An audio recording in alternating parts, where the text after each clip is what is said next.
What is going on, everybody? I just switched internet in between trying to come live. I don't know why I made me switch them because I have two different internets and I don't know what happened, but you can hear me, right, Steve? I hear you loud and clear, bro. All right. Shout out to everybody in the chat already. What is going on? For those who don't know, I go by Philly Mike, host of the Philly Talk podcast. And today is another episode of Battle Birds podcast. Philly Fresh is on vacation, and I'll take the responsibility. I didn't let him know that we were going on early Sunday, and he planned for a later one Sunday, so it's my fault. I dropped the ball on that one. But go ahead, Gate City, take it over. What's going on, everybody? Steve, Gate City Sports Talk. All right. A couple big things broke from camp today. I think it's just best. Let's just go ahead. Let's rip the Band-Aid off, guys. Let's talk about it. Number one, I believe it was a Carson at lower body soft tissue damage, right?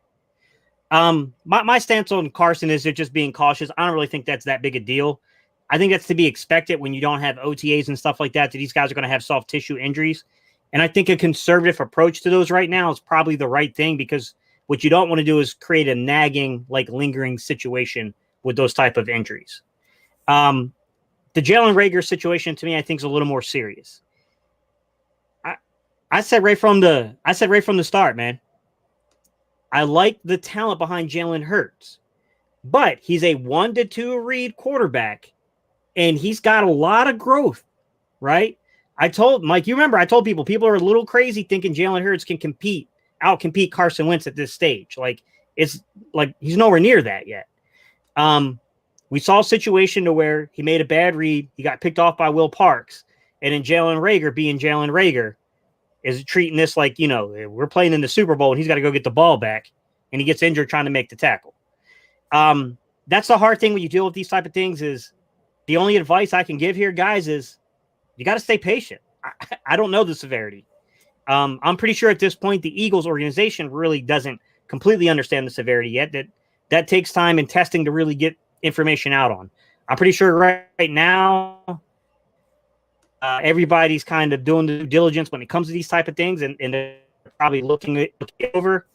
I will say this is where I think it helps that we added a lot of speed, because if you don't have that speed element, you don't have their guys behind them pushing, this could have been a disastrous level injury.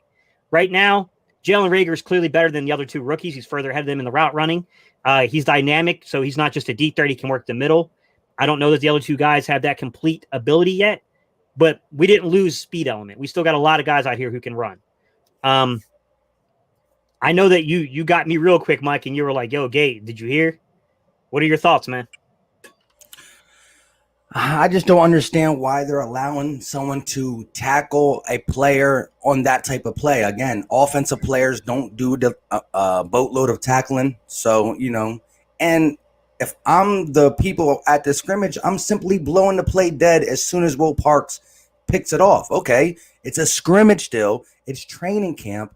Someone gets intercepted, blow the play dead. It's dead. Good job. Go to the next play. That's it. I'm not having him. I know Jalen Reagor wants to go, like you said, being Jalen Reagor, trying to show that he belongs in the NFL, wants to, make the hit. But now I don't know the severity of this, but, wrist, arm, shoulder, I don't know. But going back into the locker room 14 days until week 1 is not a good sign for a receiver. You know what I mean?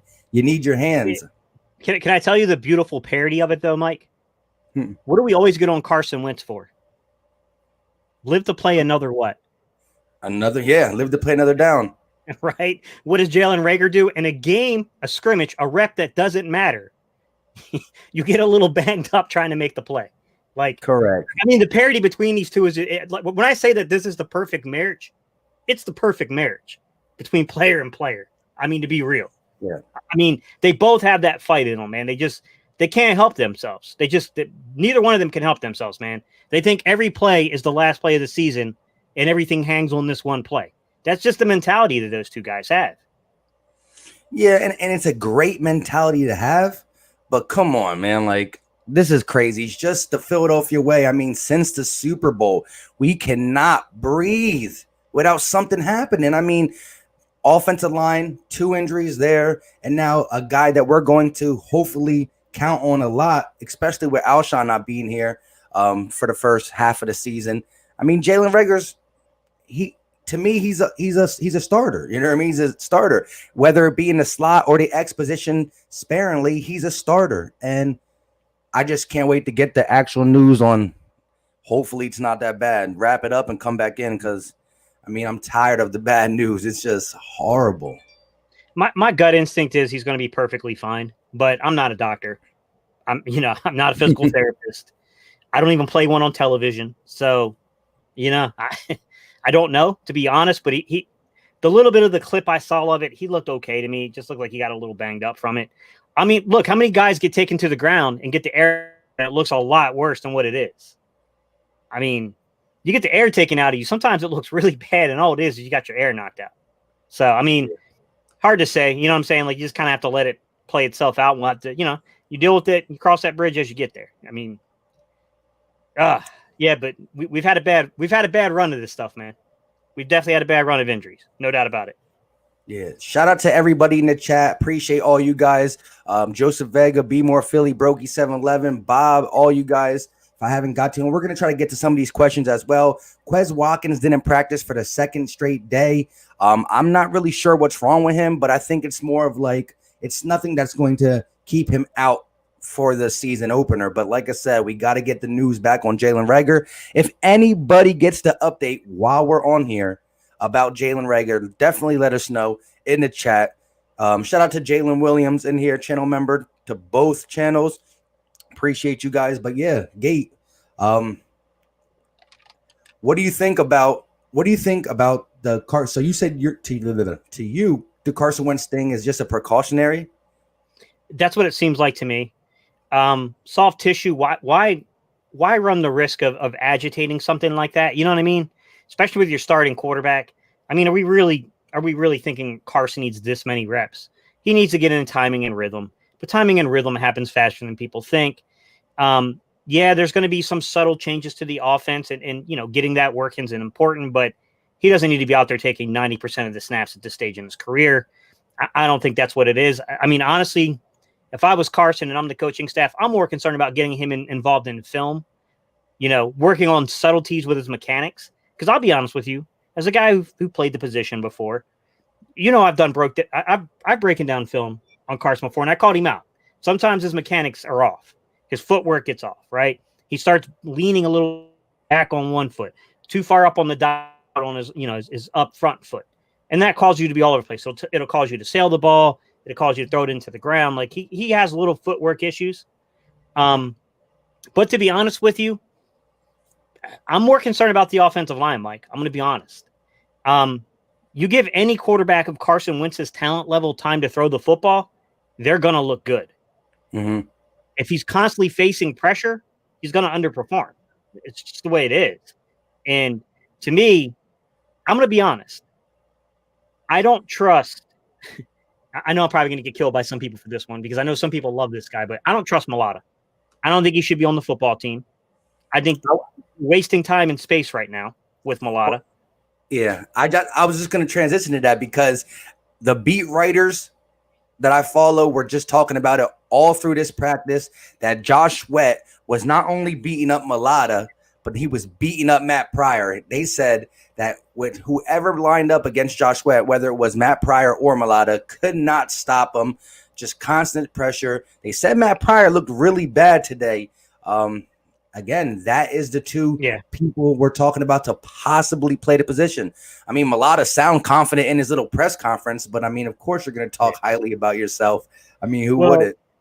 The one thing I will say in Pryor's defense is he hasn't been primarily playing and getting reps on that left tackle, even on the left side. You know what I mean? Like, I do expect there to be a transition there, and I do expect there to be some headaches there. And Josh Sweat is looking really good, to be quite honest. I think you got to go get a veteran, man. I think you got to go get a veteran. I don't think you need to go trade. I think that there are a few guys still on the market we could go get that I think could make contributions for the Philadelphia Eagles, and I think they could be pretty good. But I do think that we absolutely 100%, you've got to go get a guy. You have to go get yourself a veteran and ensure yourself, or else it could get ugly, man. I mean, you can't take gambles with your offensive line because that'll derail the season quickly. Hold up. KO React says, just got the word that Reagor is going to miss most of the season. So if they're saying that, that means they know what the injury is. What is the actual injury? I know it's either wrist, arm, hand, something along them lines. But KO, let us know what you know, because that is not what I wanted to hear at all. Like I said, we got problems on the O-line. We don't need the problems to move over to the wide receiver. We do got guys like Deshaun's still here. We got Quez and John, but I was expecting big things from Jalen Reagor, and I just want to know what the exact injury was. If anybody knows the exact injury, let us know in here, because I'm not really following that yet. But I don't know. Maybe it's a local station or something. But yeah, so do you have any particular names in mind that we could get that's in for left tackle? For a left tackle? Yeah, definitely. I'll give you a guy that I think could have some use to them. This isn't a big name, but he was good at one point in his career, which is Cordy Glenn. Cordy Glenn at one time at Buffalo was one of the better left tackles in the game. He's also got some experience playing tackle and guard. So he could play that guard or tackle role. He's not a surefire starter, but he's a guy that will compete for starting reps. You get what I mean? Like, it doesn't necessarily mean that Matt Pryor or someone else won't earn that job, but at least you get a veteran backing you up that can play guard or tackle. I would be in favor of Cordy Glenn. You got other veteran guys out there that these are not big names guys. These are just solid guys that can maybe contribute for you. You got guys like Marshall Newhouse. Marshall Newhouse has been around the league for a while. You could definitely look at guys like that. I just think you need to find someone who's not a star but competent and can keep things from becoming disastrous. Because if you trade for a top-notch player, it's going to cost dearly. Mm-hmm. It's going to be really expensive. Yeah. And some of these guys, if you get a guy who's just a solid guy, maybe he just fits the system well. He's playing alongside a talented offensive line. When it comes to Kelsey and these guys, I still trust our O-line coach, one of the best in the game. But yeah, I don't feel comfortable going in with Matt Pryor and or Malata. Like you said, 3-year project. Now I understand that he's never played the game of football, and you just picked him up because of his size and speed and all that. But that doesn't automatically mean you're going to be able to be a offensive lineman. It takes a lot of technical stuff, and he doesn't look like he got it. I'm hoping that Sweat is playing really good. Guys like Josh Sweat and Joe Osman. But if these guys are not playing that good and they're just beating up the line because it's that line, then Jalen. Good point. I know guys won't like this name, but I'm 100% with you, Jalen. Kyle Long, if he wants to still play. He's definitely been banged up and injured, but when that guy is on the field and he's healthy, he's a good player. He's a good, solid football player. He's got a lot of injuries. Yeah, he's got a lot of injuries and he's missed a lot of time, no doubt. But you're not going to get the perfect player at this stage. You're just not. You know what I mean? You got to get a guy that can surprise you, right? At this point, you just need a guy that can surprise you. I do like Cordy Glenn though a lot too, guys. I'm definitely in favor of that move as well. So, like you said, they're talking about MRI, and he said it's shoulder. So there's no news yet. So God, please be with us on this MRI, please. But yeah, and if you get one of these guys who are veteran, it shouldn't cost you much. It's like putting a Band-Aid over it until we figure something out. But do we know that about Cordy Glenn? Cordy Glenn was a high-level player at one point, and it does shock me he's still on the market because he's only like 29, 30. So he's not like over the hill for an offensive lineman. He's got another 3 to 5 years at least. You know what I'm saying? He could play at a fairly high level. And he's still in the market. So I'm wondering, is it just that the right team that's a competitor maybe hasn't approached him? Maybe that would bring him and say like, oh, man, I wasn't expecting the Eagles to get involved. So, that's a whole different situation. Let me ask you a question, Mike. Would you just do the simplest answer and just pay Peters more? Yeah. If you watch, again, that's what all the beat writers are saying. After watching this practice, now you got to try to get Jason Peters to play left tackle. That's my first thing, because, again, Matt Pryor, although he got that, like Jalen said, his feet are too slow, he can't play left tackle. You got to be he's not athletic enough to do that. But I still do believe for the game against the Seahawks, the game against the Giants, when he came in to replace Brandon Brooks, he did a good job at right guard. So I'm cool with Jason Peters at left tackle and Matt Pryor at right guard, and then you can still have the Prince Tegas and Jack Driscolls to be like swing tackles and some, or backups. But I'm not cool with Matt Pryor at left tackle.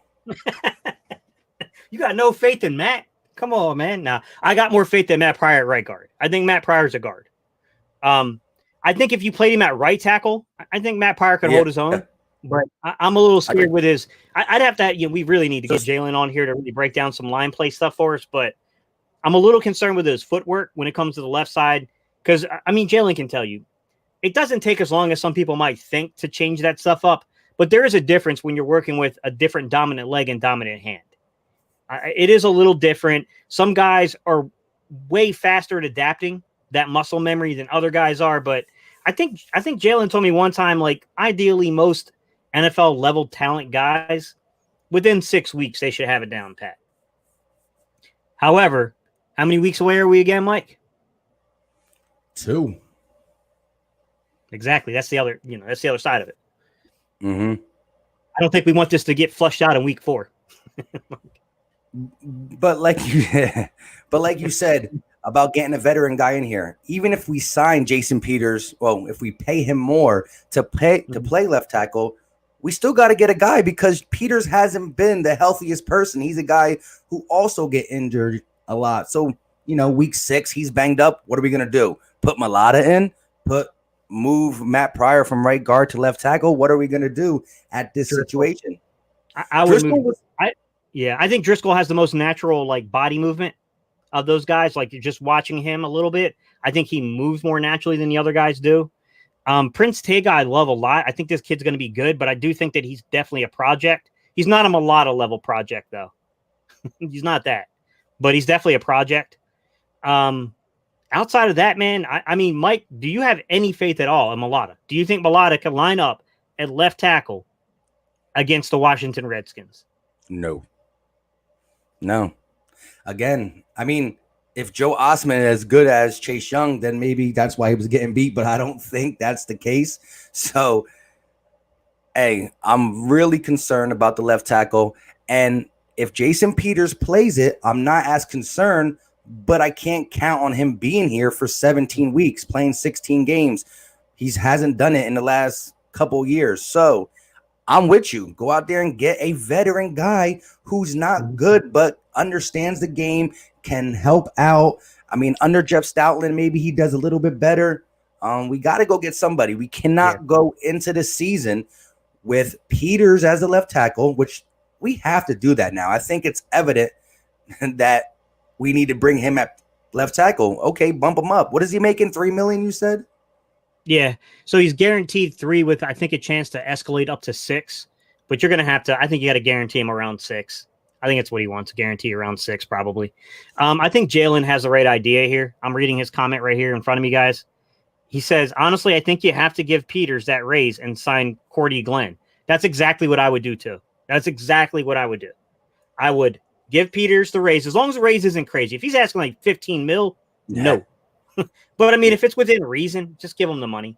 And then, yes, I would go get a guy like Cordy Glenn to back up everything, because if you got a Cordy Glenn, you got a Jack Driscoll, and then you got what's his name, the kid that plays center and guard. I always mix him up. What the hell is his name, man? Always mix him up, Mike. Plays guard? I can't think of his name. Yeah, plays center and guard. I'm constantly mixing his name up, man. Isaac? No, that's not Suamalu. No, this is a backup, man. He was an undrafted rookie free agent. Oh, Prince Tega? No, not Prince Tega. He was a draft pick this year. Give me a second. I'll find it, man. He's on the roster. Somebody's already commented, I guarantee you. Nate Herbig. There we go. An hour later. Yeah. If you got Nate Herbig, you got Cordy Glenn, and you got Jack Driscoll, thank you, Jalen. If you got those 3 guys, then I think you're okay. I think you can make it. Because Peters is going to miss time. Look, I love Kelsey, but Kelsey's not a guarantee either at this stage of his career either. It's possible he might end up missing some time. Lane Johnson's been in and out. Like, you're going to need 3 guys that can come in and play if you need them to. I mean, to be honest, especially with the uncertainty of this offseason, man. Like, this offseason's, you know what I mean? Like, who knows? Who really knows? Yeah, I agree. Like you said, a couple months ago, we were not worried about the offensive line really at all. You know, we thought Andre Dillard could come in and have a bright future, not right away be that Hall of Famer that Jason Peters was. But Andre Dillard showed pretty good stuff last year, except for the bull rush. You know, he put the 20 pounds on. We got Lane Johnson, Brandon Brooks shoring up that right side. Jason Kelsey's back. And now look at our offensive line. 2 people down, and we're talking about going out and getting a guy who's a veteran for the minimum just to have some depth. It's dangerous, man. Carson Wentz needs to stay upright in 2020, and the people who got to do that are dropping like flies. All right, let me get to a hot topic because we're on the offensive line, and this impacts the offensive lines. We're talking about overall projections for the roster at 53. But you can call 2 players up from the practice squad, but you have to set an original 53 first. So, real quick, Mike, Adrian Killens, on or off? The team? That's a hard one, right?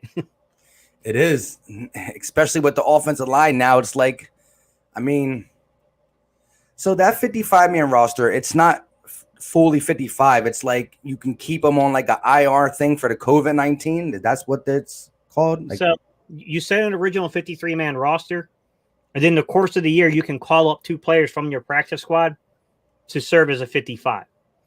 But it's a little unclear. I think you have to release them following the game, and you can do that twice without them being exposed to the waiver wire. Well, once you do it a third time, then they're exposed to the waiver wire.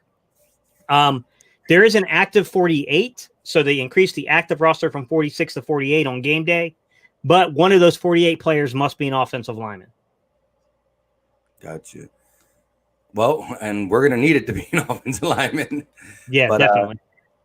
Killens it's close. Like, I like what Philly Fresh says. He says, if there was 54 guys that could make it, he might make it. He's like right on that bubble. I believe that Doug and them like him. Like Philly 500 says, you don't go ahead and give people nicknames if you're just going to cut them. That's a Philly 500 thing, the whole AK.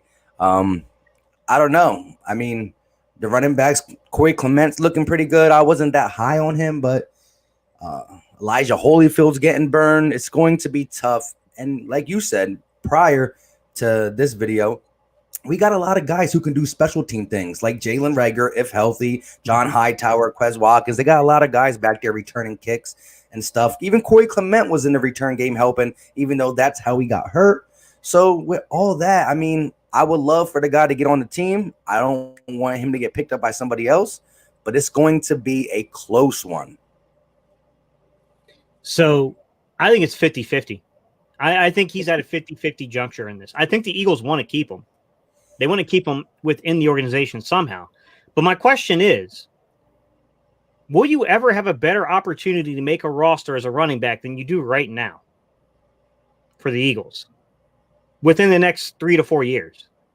Because Miles, Boston Scott, like those guys are all underneath contract. Like you got Corey Clement, who's looked really good in camp. I think Corey Clement has cemented himself as being on this roster this year. But if you can't beat out Michael Warren, if you can't beat out Elijah Holyfield, do you think that there's ever going to be, unless one of these guys suffers an injury or something and it just makes his pathway more clear to be a 4th guy, do you think there will ever be a clearer pathway to the roster for him? I see your point there. I mean, again, it's just the size. The size is the hard thing to get over. I mean, What is he? I mean, he's been listed as so many different weights now. I think they just trying to like throw a little weight on him just to make it feel good. I don't even know what he weighs at this point. I heard rumors he got up to like 170 something. Someone said 180. Someone said he's still back at 160 something. I don't know what he is. I heard he's in the mid 170s. I heard he's, generally speaking, he's like 5'5", 5'6", in the mid 170s.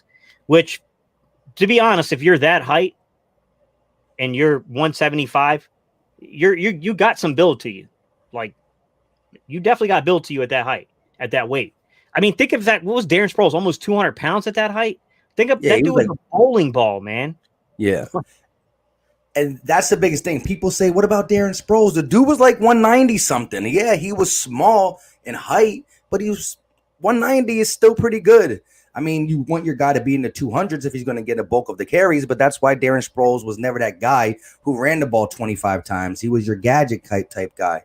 But shout out to Joseph Vega for the super chat, my guy. He said, Philly Mike, Andre Dillard is trash.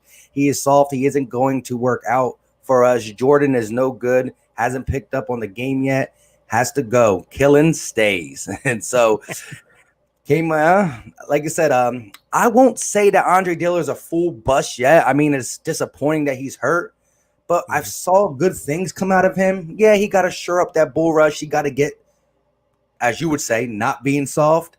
But I think there's talent there. But now with the no training camp this year, the fact that he's injured, he might, I don't know how he's going to be for next training camp. He's stacking the odds against him. He's making his chances a lot harder, so it's going to be tough. But yeah, Killins is a fan favorite, and maybe just because the fan favoritism, he might slip in there. It's like Gate City said, Gate City got it at 50-50, and I'm right with them. It's hard. I see reasons why he should make it, but then I see reasons why we might need to stack up on receivers. Yeah. So there's a couple things I want to chime in on here. Number one, Jalen. Jalen, you know I'm a sucker for Manasseh Bailey. If I was on this coaching staff, that would 100% be my project. I love that kid's talent.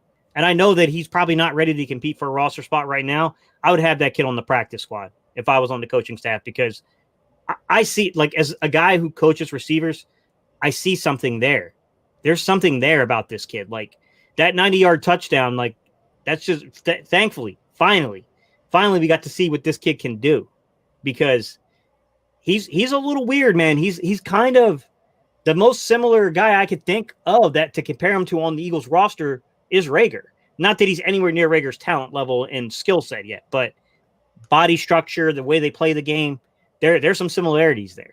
I would love to have this kid, the practice squad to work on. He's a guy that you give him a year or two, he could be a Greg Ward type, a guy that one day you just shows up in a preseason game, you're going, man, why hasn't this guy been on the roster for like over a year now? Like, what? Like, he's one of those guys, man, to me. Like, he's got big playability. The kid is a lot faster than a lot of people realize, man. That kid is, just go watch his if he didn't play at Morgan State, he would have gotten so much more hype than he got. Like, that kid, his highlight reel, it's phenomenal. And then I watched a few games of his, like against A&T and a few other guys, like the full games. Like, I was like, whoa, like, holy, kid can play. Yeah. You hear the buzz going around Deontay Burnett, though. Like, they're saying that he's making it real hard to cut him, to put him on a practice squad. He's legit. That kid has hands. That kid has really good hands, actually. So, off the top of your head, what's the number when it comes to wide receivers? 6 or 7? 7. It's looking more and more like 7, right? Yeah. I think you almost have to, just because, number one, the struggles we went through last year. Number two, as I look at where you can have the biggest impact, and also, like, just where can you carry other guys on the practice squad, I just think it's a lot easier to carry a 3rd and 4th tight end on the practice squad than carry a 6th or 7th receiver on the practice squad, because some of these guys, I do feel like if you expose them to the waiver wire, especially with the practice squads being expanded, there's a much greater likelihood that some of those guys get claimed.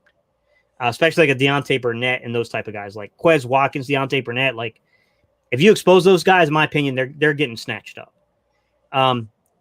Now, if they clear the waiver wire, then it's just a bidding service. You could still lose out on them because someone might bid way more than you.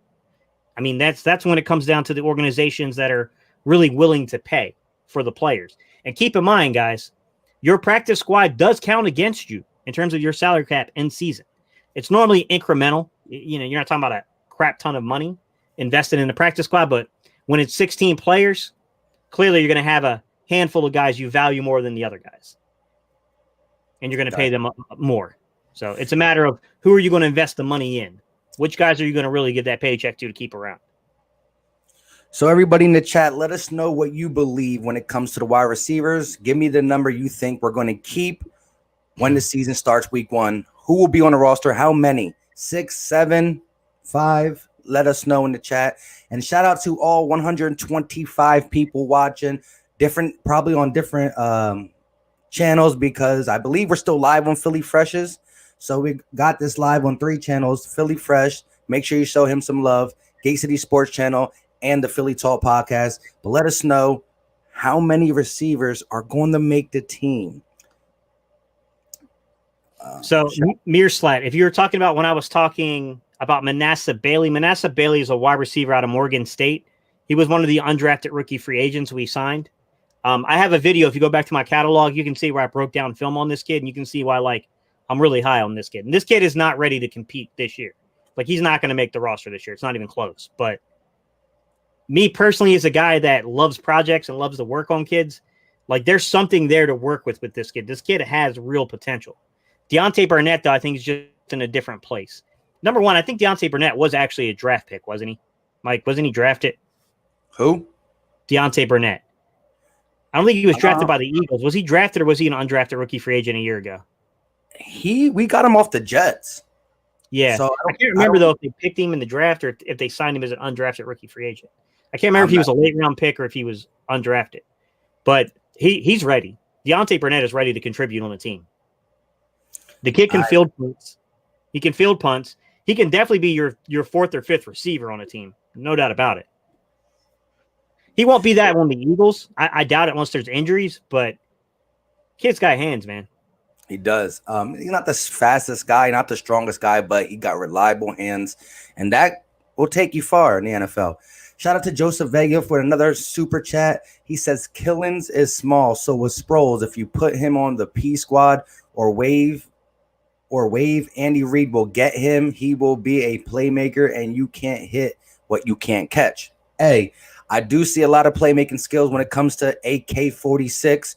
Definitely. And I've been on record saying I could see Doug Peterson picking a guy like him up just to use a certain package of plays, not let him run the ball 10 times, 15 times a game, but a couple package plays, some in the slot, some in the backfield, some on special teams. He only needs to touch the ball a couple times to take it to the house. So I do agree with that.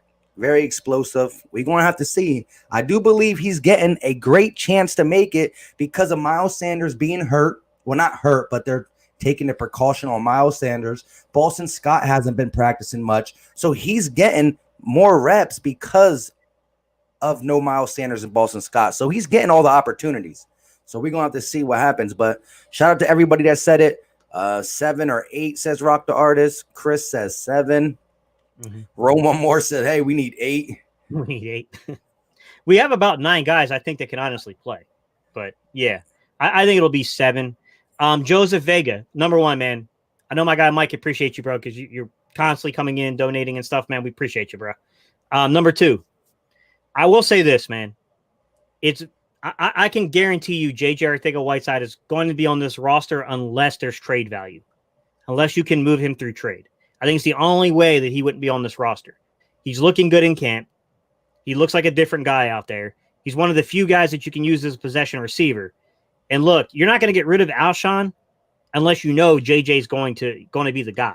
Like, and I don't think after this year, I'm not even fully convinced he's going to play for the Eagles. There's a part of me, a small part of me that feels like it's all smoke and mirrors.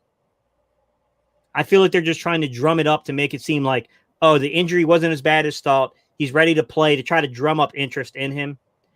You got to look at it from the perspective of the front office.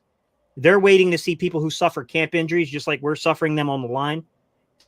I won't spike interest in guys. Listen, am I opposed to Alshon being on the roster? No. I think Alshon would be a good complement to what we have. But at the same time, I think you can move on from him. I do. I think Ertz, I think if JJ, kind of pans out, I think it's all there. I think you got the guys to replace the production. And that's the bigger thing, man, is you need conversion target guys. Because that's what Alshon was more than anything. He was a conversion target. Good possession guy. Yeah, so Rob Thomas, AK-47, I hear you, but he's number 46. That's why I said AK-46. But shout out to all 140 in the chat. Wherever you are watching this, do us a favor. If you're not subscribed to the channel, hit that subscribe button. We do live streams, we do regularly scheduled programs, and we talk Eagles all day. Also hit that like button. It's free, it's easy, takes 1 second, and it helps us out. Victory, that's funny, bro. What do you say? He's basically saying that there was 6 sacks. I think Sweat had like 6 sacks or something like that, and like left tackle is just a straight turnstile right now. Yeah. But Alshon is going to contribute throughout the season once he gets back, but I'm not pressing for him to come back early because we've seen what Alshon looks like when he's trying to deal with injuries and play football. It's okay. Isaiah Smith, the cap implications go drastically down if you can move him through trade. They will not release him. I agree. Just because even if they gave him a June 1st designation, which would certainly save them money, it's still a pretty big hit. But if you trade him, you save a ton of money. At least everybody's talking about the MRI, say that the team doesn't believe it's serious, but hey, we know how to misdiagnose some injuries. So yeah, no kidding. Yeah, who knows what to believe when it comes to our organization? I mean, Jordan Howard. What was his? Jordan Howard still just has a slight shoulder sprain. Yeah, it's going on the 24th week, but he'll be back next week probably. Yeah, week to week, 12 weeks later.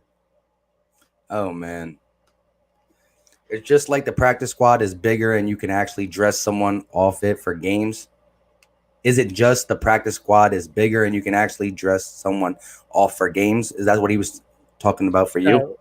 Mike, so the way it works is like you have an original 53-man roster you still have to get down to, but then once you get in season, you can call up 2 players from your practice squad to serve as a 55, and you can do that twice without them being exposed to the waiver wire. In terms of the practice squad, you can carry up to 16 players. So yeah, they expanded it big time. Now, will every team go to 16? I don't know. That's a really good question. I'm not really sure. Look, every guy you add to the practice squad, you got to pay. I mean, people forget that, but you do have to pay them, and it does count against your salary cap in season. It doesn't count off season because they only take you like your top. I think it's like 40 some players actually they take. I don't remember the exact number, guys, but that's what they factor in the off season. But in season, the cap formula is a little different. Yeah, I mean, when it comes to Alshon, if we get him middle of the season and he's healthy and he contributes, that's also helping the receiving core that we need desperate help at. But it's also getting his trade value up. I mean, if he comes in for half a season and balls out, well, then he looks good. If he comes in and gets hurt again, well, then we're definitely not going to be able to trade him. So yeah, I think him playing is going to help out a lot just for all scenarios. Yeah, I mean, luckily, Jalen Hurts, I don't know what the role is going to be for Jalen Hurts, Mike, and I'm a little confused because I don't think the organization is being honest about things. But I will say this. Having someone back there that can play option when you get into red zone situations, and look, it's a risk because Carson Wentz is really good in the red zone. You take him out of the red zone, you're running a risk. But you're also not being as predictable either. I mean, that's the other side to it, right? Is that, hey, you got to really pay attention. Is that Carson or is that Jalen in the game? Might they both be in the game at the same time? You know what I mean? That's a possibility down in the red zone. So I do wonder, like, can we do things to alleviate the offensive line through the running game? I don't think Carson Wentz is brittle, man. I don't want him necessarily taking, headshots out there, but the dude's athletic, man. I mean, to an extent, roll the pocket with them, run some stuff to stop, guys that are getting upfield too fast. Hey, if they want to get up the field fast on you, then start hitting them with screens and stuff. Start destroying them to slow down that pass rush. I mean, there's ways of counteracting that stuff. And I think Doug's pretty good at that. I mean, if you look back at the Bears game, what Doug Peterson did to the Bears, there was, what I'm saying? Like, he sat there like, crap, we're in trouble, man. They're going to bring pressure. But he knew exactly how to counteract it. So I do think, like, some of it comes down to coaching too. Like, don't get me wrong. Am I worried about left tackle? I think you'd have to be a fool not to be worried a little bit at least. You know what I mean? But I also know that there's things you can do within the game plan to slow stuff down like that. Oh yeah, you're gonna have to leave some of your running backs in the block, chip with tight ends, slide protection to the left side. But still, when you do that, you take away from explosive plays. You keep your running back in. That's one less receiver you got. You chip with your tight end.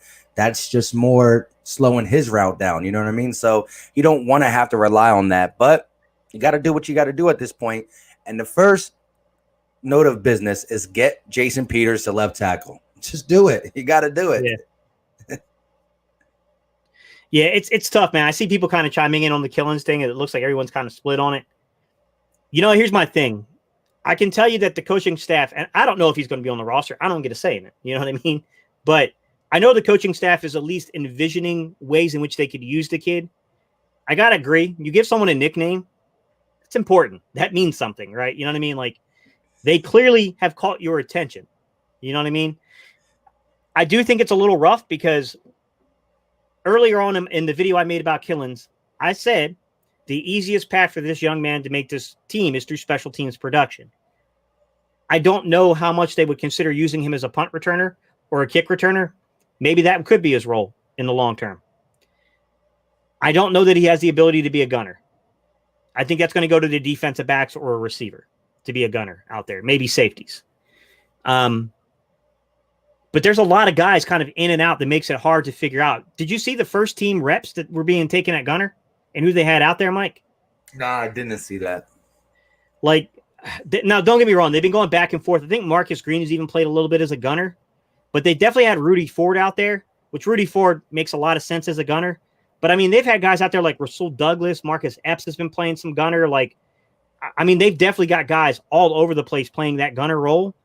And it does make me curious, who are they going to keep on the roster simply due to special teams production? Because I think sometimes that completely gets left out of the conversation when people are trying to project 53-man rosters. And, if you can, like Craig James, the other day I looked out there, it was Craig James Ford with the first team gunners. Neither one of those guys are locks to make this roster, yet they're taking first team reps at gunner. Mm-hmm. You know what I mean? I was excited though. I saw Hightower and Watkins were out there. I made a video on that where I got a little excited. I was like, oh crap, look at this. We got Watkins and Hightower out there playing gunner. But they weren't taking the first team reps though. Yeah. And I don't get the fact that you would have people who are not projected to make the team getting them first team reps. What is going on there? But hey, who knows? There have been people who made a team solely on their special team productions.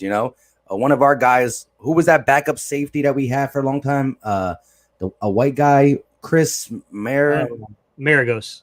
Yeah, Chris he was a killer on the special teams. I didn't like him when he had to come in to play safety, but really good guy. Always the first one down there to get the tackle.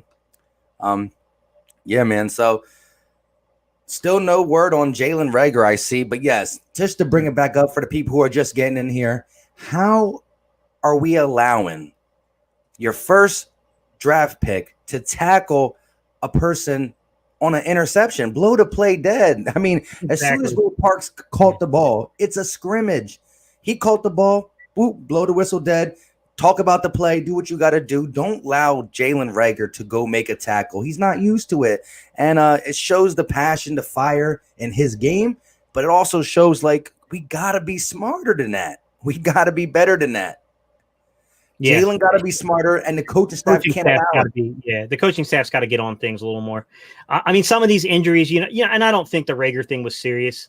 I can only judge what I saw. And I'll admit, I thought the Avery injury was way worse than it was. I was like, dude, he's done. You remember, I made a video. I was like, he's done. I thought he was done. Just looking at that, it looked ugly. And mind you, I only got a distorted view of it, but I did catch it. I can't remember who had it on Twitter, but someone had it on Twitter, and I saw it. And I was like, whoa, holy, he's done. No way. And then come to find out, was nowhere near as serious as people thought. There was no tear in the ACL, nothing like that. I was like, oh, well, that's good news, but yeah. My boy better get out there, though, quickly, because I got to tell you, man, Ostman, Sweat, old boy that we drafted in the 7th round is looking good. Toohill? Yeah, Toohill. Hey, man, some dudes are hungry to get on this roster, man. We got some hunger coming on that D line. Yeah. You're right. I mean, Avery, and this is how I picture Avery. He got the most work with the Cleveland Browns as that stand-up pass rusher in like a 3-4 defense. He's never really been like a 4-3 defensive end, traditional on the line type guy. But I mean, he came to the Philadelphia Eagles for a 4th-round pick, and the very next game he gets a sack. I'm like, "Ooh, I'm loving it." And then we kind of shied away from him the rest of the season, so shout out to him for not getting super hurt. I agree with you. I thought he was done, and he's day to day. Yeah, exactly. I still don't get that one, man. That looks so gruesome. And then you got even Doug went over to go hug him because everyone thought it was done. Everyone thought that. I mean, the coach went over to go hug him. Yeah, like that was I a felt goodbye. bad for Avery. I felt bad for Avery because I'm like, yo, I mean, I think Avery was kind of losing the race there, but he wasn't like that far back where he couldn't recover in the competition. You know what I mean? Like, and I was like, oh man, that's like one of the worst ways you can lose your job is through injury. Like, you know what I mean? Like, it's just not, that sucks, man. And yeah, Jalen, I agree with you, man. People overreact to it. Yeah, people, like I said, I saw on Twitter, right? As soon as the news came out that Carson Wentz is out for it would just say lower body injury. Then it came out with the soft tissue thing. They're all like, see, he's hurt already. Like, bro, it's precautionary. It's a rest day pretty much. He's perfectly fine. And I agree 100% with Jalen Williams. That will kind of led the domino effect on Carson Wentz. But with him having one of his second preseason, we don't have preseason, second off season where he could focus on his body and not rehab, Carson Wentz is going to come out with that 2017 mindset. I just feel it. Hey, Stephen Veal, you got to go on Twitter and follow some of the beat writers for the Eagles and some of the local newspapers and stuff like that. Even some of the national media guys that can, because like they have to rotate when they can get in and what practices they can cover this year. So you got to have a really wide base and cover them. So you got to follow them and then you'll be able to see it. Or sometimes I just go in there and I search the player's name. That doesn't always work though. It only really works if they tag the person. But sometimes you can just search like Avery and then go to videos. You can search like Jalen Reagor and go to videos. You'll see some of it. Sometimes, they're going to tag their names in it. So that'll pop up, but that doesn't always work. Sometimes you have to actually know who to follow. But you gotta have a mix of like beat writers and national, syndicated writers and stuff like that kind of mixed in that you're following. Yeah, definitely. Follow all them guys like the Mike Kays, the Jeff McClains, the Tim McManuses. You got to get them all because they all normally report the same thing, but some of them get different things and post different things. Boys for Life said, what are your thoughts on Reagor getting a hurt and needing an MRI? Unfortunate. It's something that should have never happened. You don't need your offensive players in practice tackling on an interception. It's simple. But I know you want to come here real quick, try to throw some shade on it. But at least you just came in asking the question. Boys for Life is he's a Cowboy content creator. So shout out to him. I'm not really worried about the Reagor injury. I think he's fine. Honestly, I mean, it's camp. Things are going to happen, especially on this altered camp schedule. Guys are, look, for me, okay, he got knocked down. He took an MRI. Everything came back negative. He seems okay. Not a big deal. I would be more scared about the soft tissue injuries on skill set players that could become nagging. You start having issues with your quad and your hamstrings, stuff like that. Like that stuff can linger into games and it can mess a person up, i.e. Sidney Jones. Hey, at least he's back to practicing now, but man, Sidney Jones has been like a really bad experience. I mean, he might not even beat Rasul out like for playing time. Like it's not good. Yeah. Jalen, I agree with you, man. I'm so not a Twitter guy either. Ask Mike, I'm really not a Twitter guy. I only check it for like the footage of stuff. I'm only Instagram. Like I don't really use Twitter like that either, but I only got Twitter because everybody on here was like, yo, you got to have a Twitter account. Go do a Twitter account. So my Twitter account started like 3 months after I did YouTube. Once I started getting some subscribers. But yeah, man, I'm just now starting to get the hang of it. But yeah, I definitely wasn't a Twitter guy. But yeah, I believe Wentz is going to be fine. Jalen Reagor, like I said, if anybody knows anything on that when it comes out, let us know if we're still on here. But it is good signs. It is good to hear that the team doesn't think it's serious, but when it's the Philadelphia Eagles, who don't know how to stop a stinger, a week-to-week stinger on Jordan Howard for 2 months. I think someone did call it out, though. I can't remember who it was, but somebody said, like, if you really look at what happened there, that's not a stinger. Like, he's got nerve damage. Like, something happened. I think someone did call it out. But, yeah, I mean, they're not always the most transparent organization when it comes to injuries, to say the least. Yeah. What do you think about Josh Sweat as the fourth defensive end? Someone said that he's playing good, but he's probably only likely going to be the fourth D end. So you're saying that you think Vinny Curry and Joe Osman are going to get more time than Sweat? Yeah, I think Sweat will be he'll be your second or your third until Barnett gets back on the field. Yeah. Well, I'm counting Barnett being there. So I got BG and Barnett being the starters. I got maybe Vinny Curry coming as that third guy. Yeah, so Josh Sweat as the fourth and maybe Osman as your fifth. I think that's reasonable to start the year with, but I mean, honestly, if Sweat's just out producing Vinny Curry, he's going to move up. Yeah, he's going to take those reps. And honestly, I think that there'll be less reps for the defensive ends, the backup guys, because you're not going to have as many guys bouncing inside as pass rushers. Yeah, and listen, all the D ends on our team are going to have the easiest time of their life with how dominant the interior is going to be. I mean, the rotation is just great. If we can rotate a healthy Fletcher with a healthy Malik Jackson, Javon Hargrave, and even Hassan Ridgeway, who balled out the limited time he played last year before he got hurt. The rotation to the interior of the D-line is going to help the outside pass rushers. And then, like I said, Sweat roll should increase.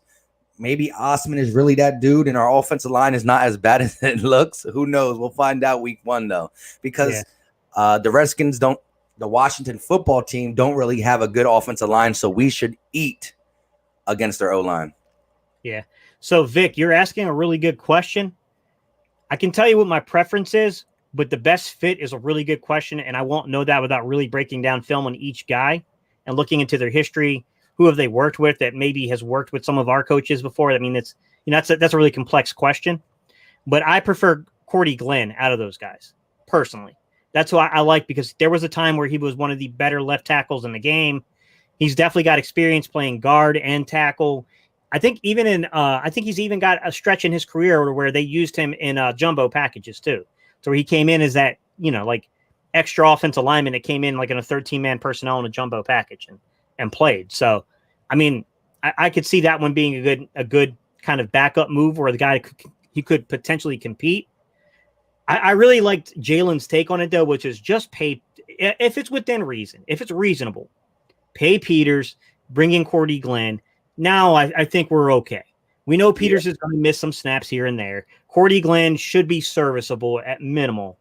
And then you still got guys like Pryor. You got guys like Driscoll. Yeah, we've got good Herbig. We got decent backups. So then we'll be okay. I just don't trust Mulata. I don't. I'm sorry. I would love to say I trust a guy. I just don't, man. I really don't. Yeah. I mean, that's perfectly said. If you can pay Jason Peters and sign Corey Glenn, I feel a whole lot better going into week one.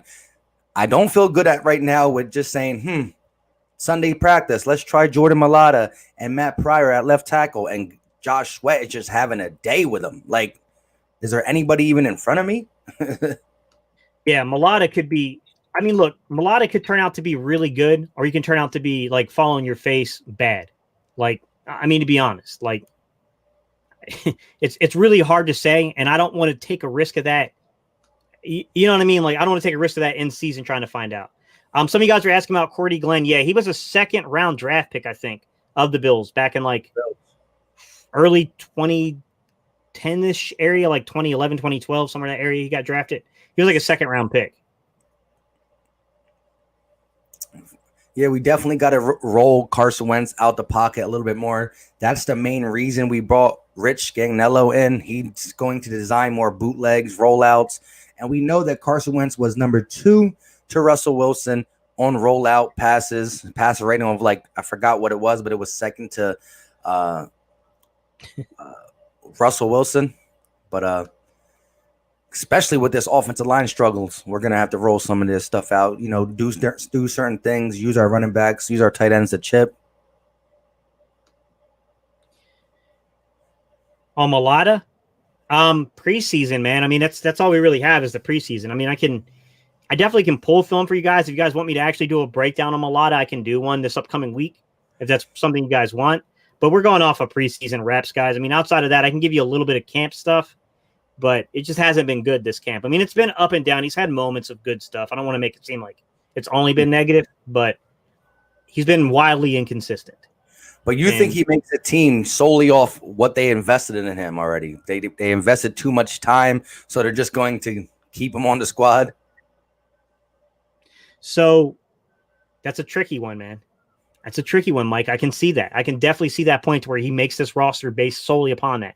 I can also see them keeping him on the practice squad solely based on that too. I don't know, man. Mike, I have no faith in that guy in a game. I don't, man. Do you remember that game? What was it?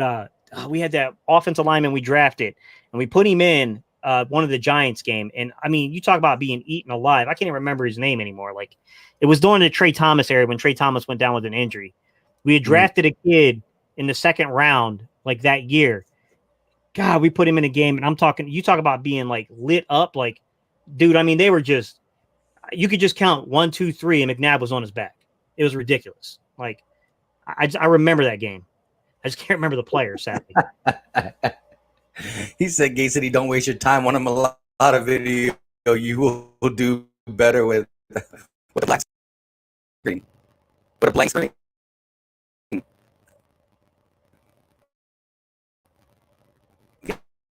He froze.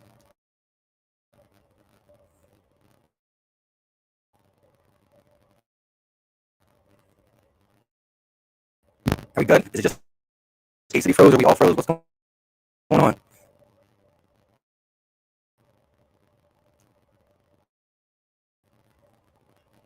Let me know, chat, if I'm frozen or if it's just Casey. All right. Can you hear me? City. I don't know what's going on. Can you hear me, man?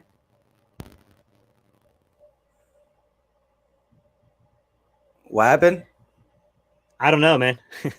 I don't know. Maybe it was that blank screen they were talking about.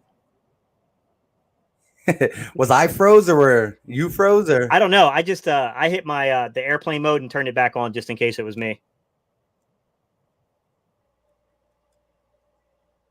They said the audio is messed up. Whose audio is messed up? It was popping and clicking a second ago. Guys, okay, it's fine now? Yeah. Yeah, it was popping and clicking a second ago. I think it's because, I don't know, something probably had been StreamYard. All right, so are we good now, guys? Because someone else said raspy, can't hear you, Gate. Can't hear you. Gate is good. So you can't hear me. I hear you, though. Can you still hear me? I can still hear you. I think we're good now. I think some people might be a second or so behind. You know how it does, man. We missed something, too. I see member, but I don't see what happened, guys. I'm so sorry. If we can find it. Okay. Wilford, what's good, man? How you doing, buddy? Well, yeah, so he definitely joined one of our channel memberships. I'm not sure who it was. Yeah. Wilford, we're so sorry. Yeah. As soon as you joined, everything went crazy. Yeah. You made the earthquake happen. But shout out to you for joining either one of our channel members. Appreciate you 100%. Everybody said we're good, so let's get into it. I want to talk about the defensive line one more time. So who do you think as of now is the odd man out when it comes to D-line? Like Sharif? Do you think Joe Osmond makes a team? Do you think Avery, if healthy, does he make the team? Because how many D linemen, defensive ends do you think we're going to keep? I can see two scenarios playing out, man. I can see 5 D ends, 5 defensive tackles. I can see 6 D ends, 4 defensive tackles. I don't think you go wrong with either way. I can justify either one. Would be fine to me. My gut says, just knowing the Eagles' past history, they might go 6-4. But I'll say this: keep in mind what happened last year in our interior pass rush, and the fact that how many guys we had to go through. they might be a little skittish about that, and they might go 5 defensive tackles. Odd man looking out is a hard question, Mike, because here's the deal. Casey Toohill, do you think that there's enough film out here on him to possibly spike other teams' interest in him? I don't think so. You don't think so? So then he might be a guy that you could slip onto the practice squad safely. But now you get into the situation of, to me, I think Osman's probably on. He's probably on the roster. Personally, I think so. So do you want to waste a 4th round pick that you had in Sharif Miller, or do you want to waste a 4th round pick you traded to get Jannard Avery? That's a tough decision. I'd probably keep Avery, though. But he's injured, and he's not competing currently. Correct, but it's only day-to-day. In 12 weeks. In 12, yeah, day-to-day. First game is week 15 against whoever. That was crazy. Yeah, I think it's going to be interesting. Like you said, I think it's the Toohill, Sharif Miller, and Avery. I think they're the ones fighting to make one of them. One of them three are definitely, or 2 of them 3 are definitely not making it. Yeah, it's tough to say. I mean, I think Osman personally is on the roster, but to be fair, if you keep Avery, you're probably not going to keep Osman. If you keep Toohill, you know what I'm saying? Like, those guys are really similar in what they can do. I don't think that Toohill, well, honestly, I think you could stand him up. I think he could be a joker. I think you could stand Toohill up as a joker, actually, too. I mean, how many of those type of guys are you going to carry on the roster? I think that might help Sharif Miller, because I think Sharif Miller is more of a, hand in the dirt 3 technique. You know what I'm saying? Like, or not 3 technique. That would be interior. My bad, guys. 5 technique. I think he's more of a traditional pass rusher, defensive end. That's a tough one, Mike. I don't know, man. I honestly don't know, because I've been thinking about making a 53-man roster projection before the first, cuts come along. I got one of them coming too, and I'm really hatching around that defensive end is a little tough. That's the one where I can see being completely wrong on it. But shout out to Jay Koch. He said, I said Joe Osman like 2 months ago, and you guys laughed at me. Hey, maybe I did. Shout out to you for being on the guy who is having a great camp, to say the least. Real quick, shout out to Joseph Vega with another super chat. He said, Doug said Alshon looks great. Can't wait to see him play. Yeah, I mean, the reports are saying that he dropped like 20 pounds. He's looking good. I'm interested to see that, but I do think we need to wait on him. We can't rush him back. That Liz Frank is no joke, but I'm glad he's getting into shape. And hey, if he competes at a high level for us the remainder of the season, well, then it helps the Eagles, and it could possibly get someone to say, hey, he still got gas left in the tank. I'll trade a blah, blah, blah for him.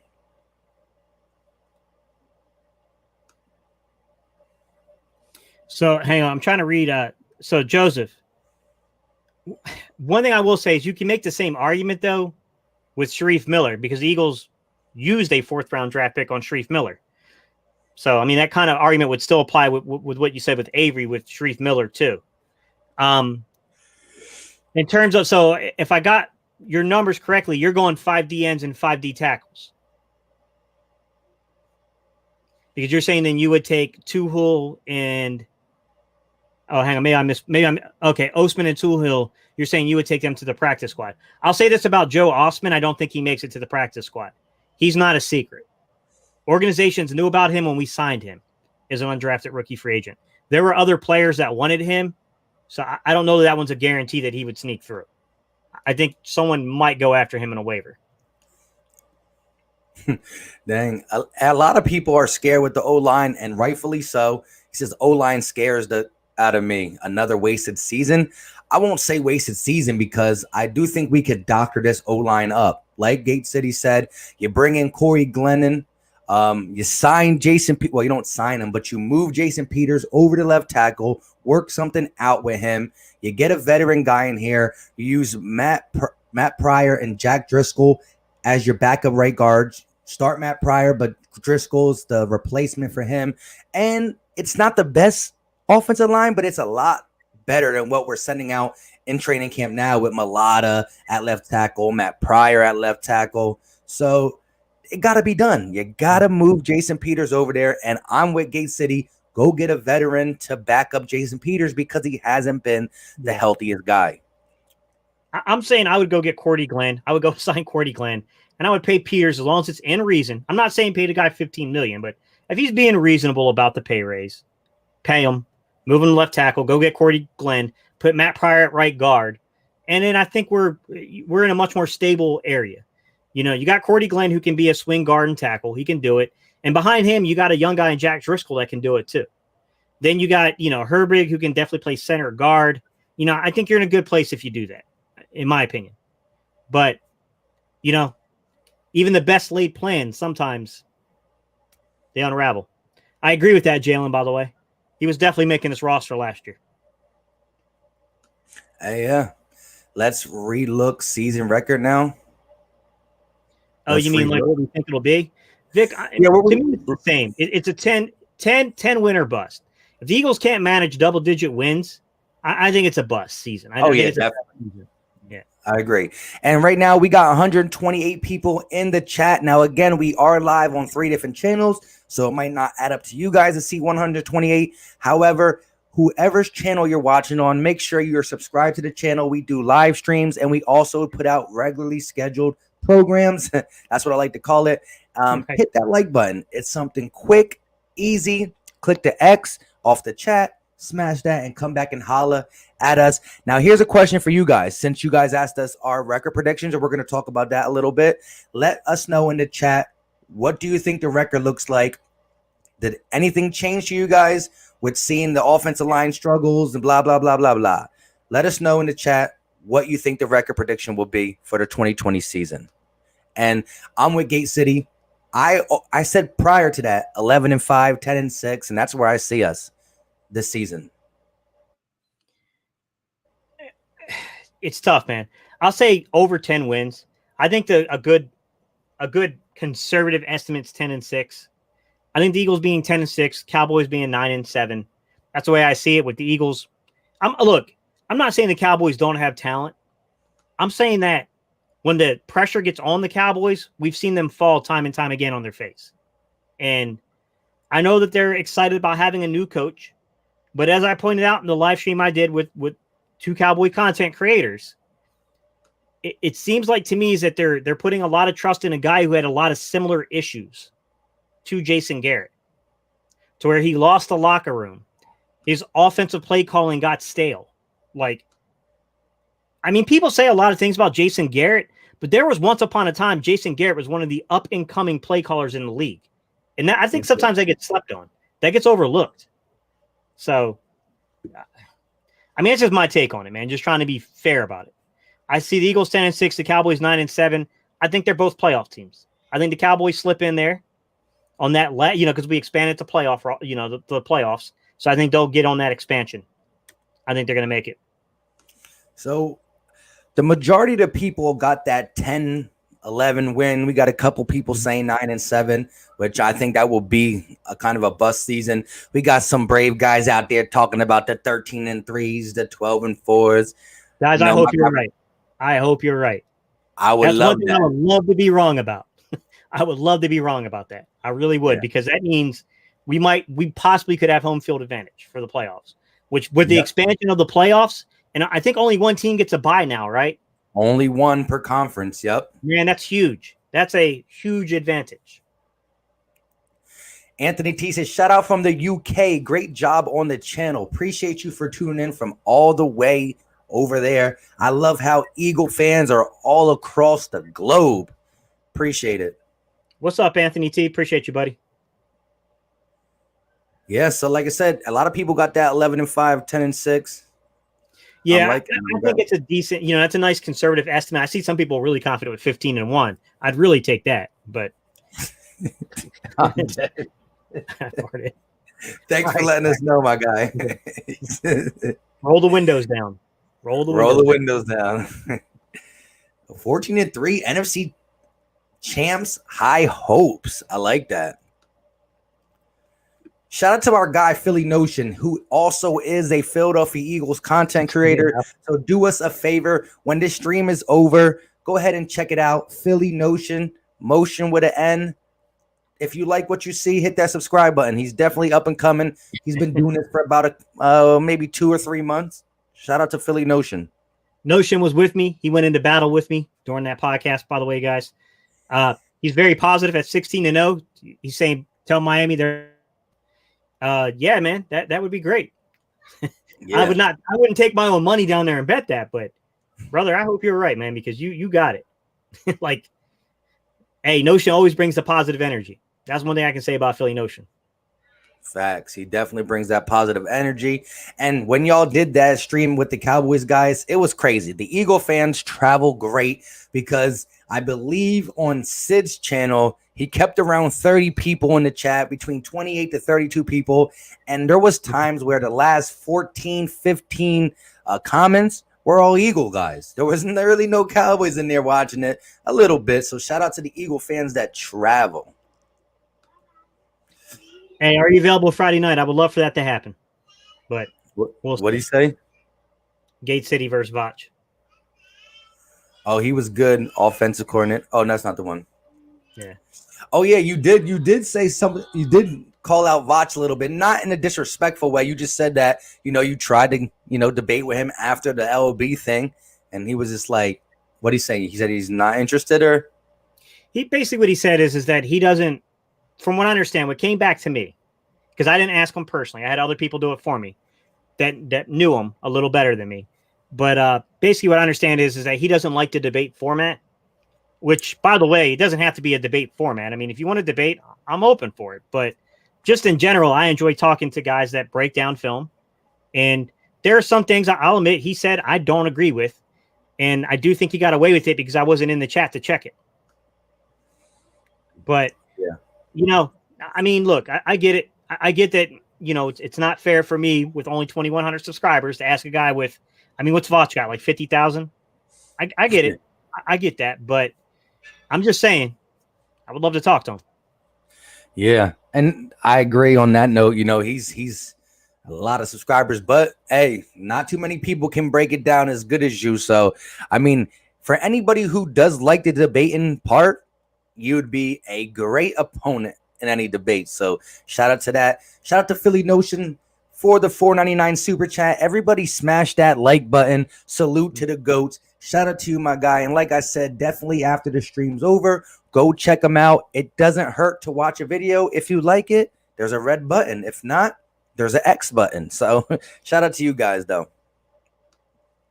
Everybody that comes in here goes right to the O-line. When they come in here, O-line scares me. Yeah. O-line, yeah. Yeah. That's what we started off with, guys, was talking about. I kind of led us right into that a lot of we got some injuries coming out that don't seem to be too serious, but nonetheless, there are guys that we, generally speaking, we went out there on week 1. But the offensive line, it was the takeaway, as we said, is the biggest concern. Like, we got to get some stuff figured out here. I mean, no doubt about it. And like Gate City said, for those just just coming in now, the best fix for this O-line is to give Jason Peters a new contract, or whatever we got to do to get him to be comfortable to play left tackle. Not no crazy $15 million or something like that, but we have to persuade him to be left tackle and go out and sign a veteran. I'm going to rock with Gate City and take Cordy Glenn. You get a veteran behind Jason Peters. You move Matt Pryor to right guard with Driscoll behind Matt Pryor. You still got Lane Johnson, Jason Kelsey, Isaac Samalu. The line is actually pretty decent then, because Jason Peters plays at a high level with an occasional false start here and there, but he plays at a high level when he's in the game. Now, if he gets hurt, that's where the veteran comes in, plays a couple games until he gets back. But Jordan Mailata and Matt Pryor at left tackle is a no-no. Carson Wentz is not going to survive. Hey, Jalen, I didn't hear anything about Prince Tega, but you got me looking now. What happened? Yeah, well, there's Prince Tega news. Yeah, that's what I was trying to figure out. Rennie Jones says, Dan. Yeah. Huh? I'm trying to see if there's anything like they might say. I don't see anything yet. Shout out to my guy, Nick Bray. Yeah, it was disappointing to see how bad Matt Pryor struggled at left tackle. Same with Jordan Mailata. The defense continues to look good in the secondary and on the D-line. And I don't understand how the coach and staff allows an interception and then you allow Jalen Reagor to go tackle Will Parks. You got to blow the play dead. He picked him off. Shout out to Will Parks for the interception. But Jalen, come on. Both of you guys got to be better than that. Now, hopefully, everything that's coming out that we know that it does look more on the not serious side. But again, like we said, it's Philadelphia reporting, so who knows? Yeah. Appreciate it. I think he went on yours and did it then too. Oh, did he? Really appreciate you then. He's like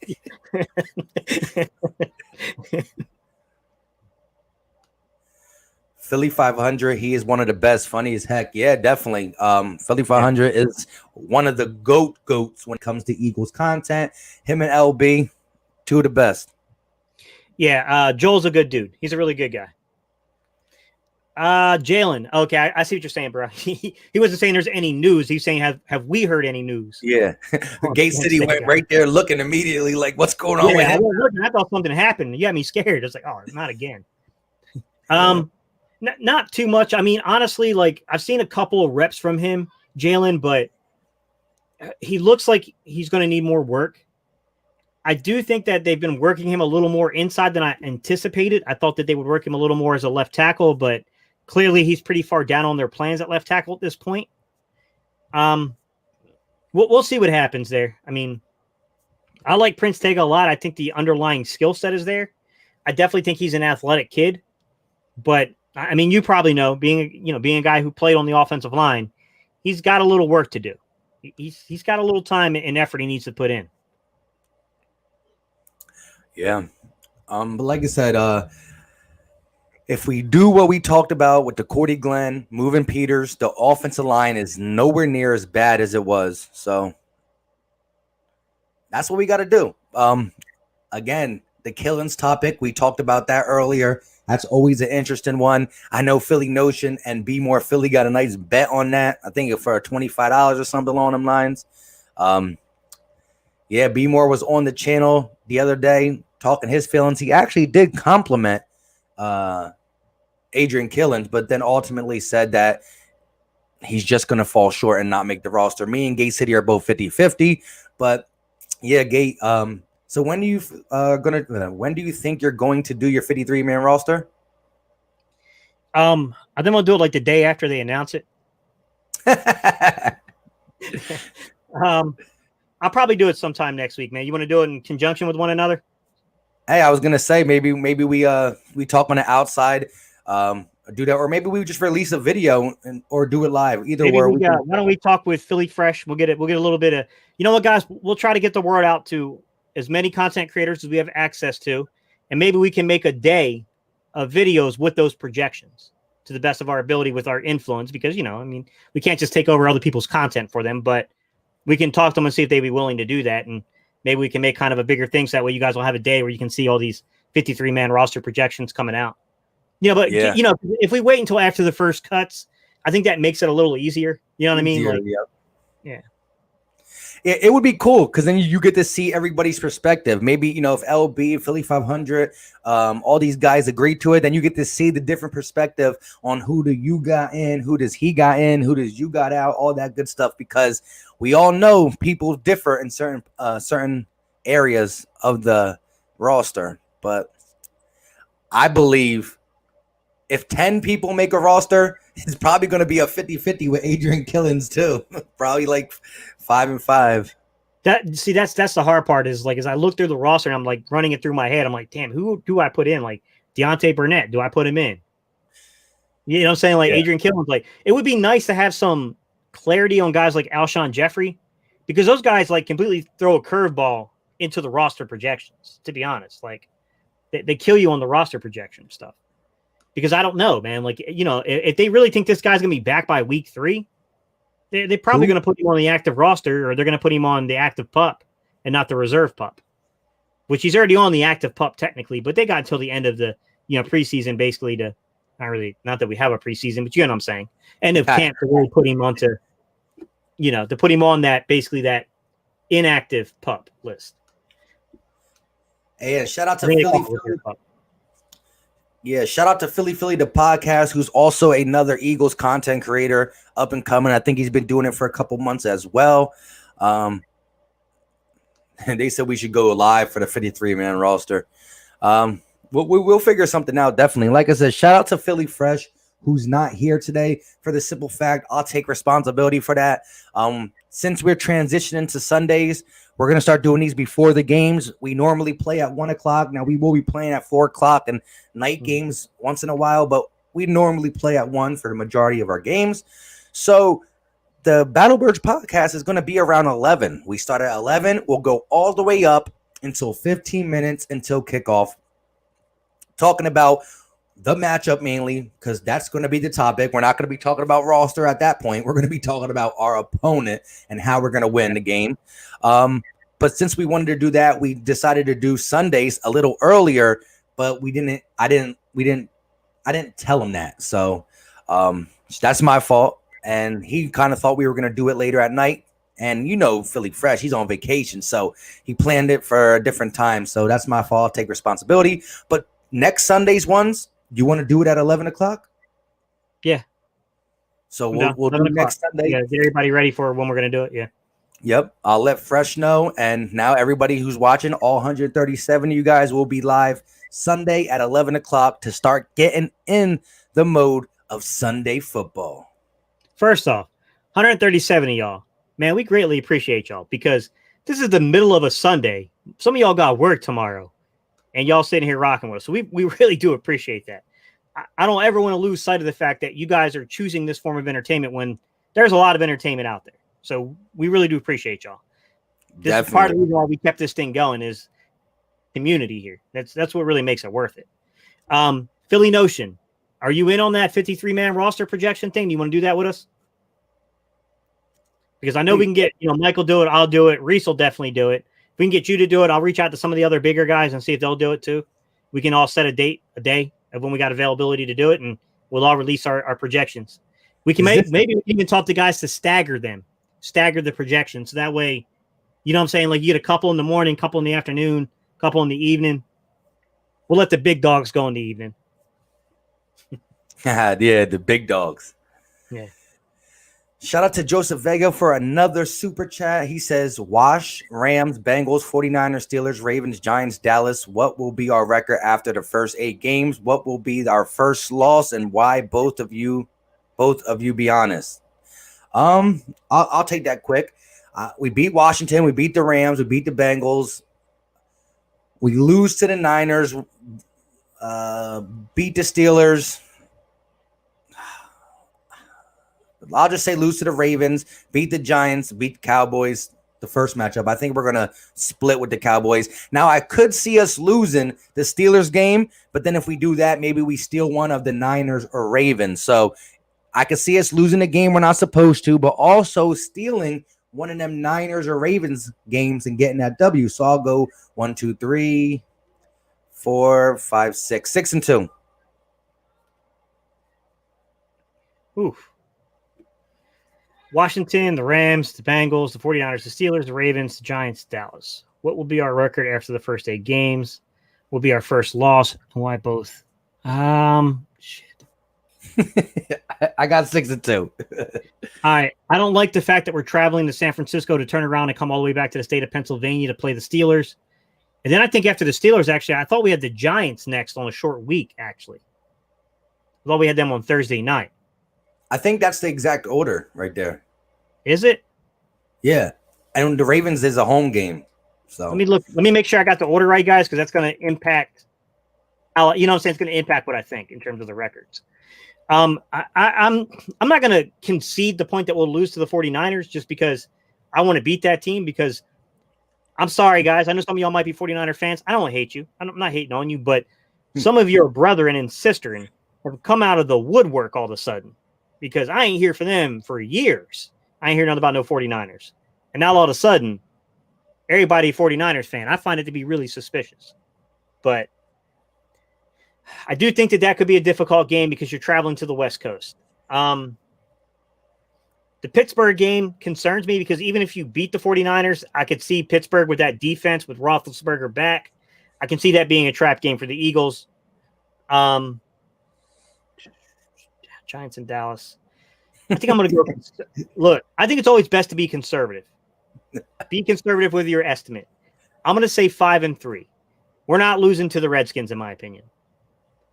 The Rams could get us if we're not careful, but I like our previous history against the Rams. So I think we got that one. The Bengals, got to be careful with that game. That's a young, talented team with some veterans mixed in. I do think you got to be careful with the Bengals, but we got them early in the year. And I think that could be a much different team later in the year than early in the year. So I definitely think we got the Bengals game.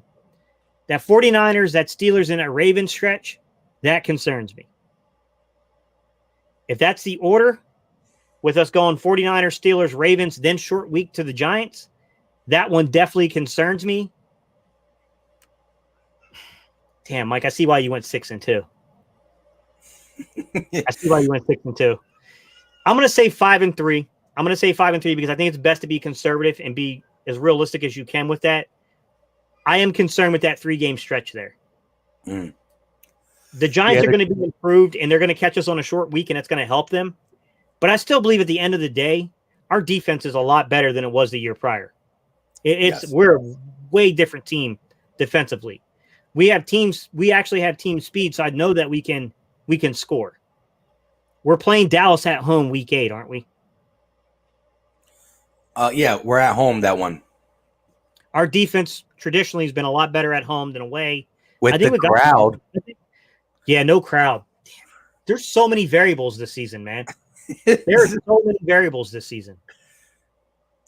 We don't even know who's going to be in the games if there's an outbreak. That's the other thing, man. Like, there's so many variables that can happen. I'm going to say 5-3 because I think it's better to be conservative. And I do think that we're a better later team at times than we are early. I think sometimes we stumble out the gate a little bit. December Doug. Yeah. But I'll say 5-3. I'm going to say 5-3 with the possibility being as good as what Mike said is 6-2. But I think it's just best to be conservative in those estimates.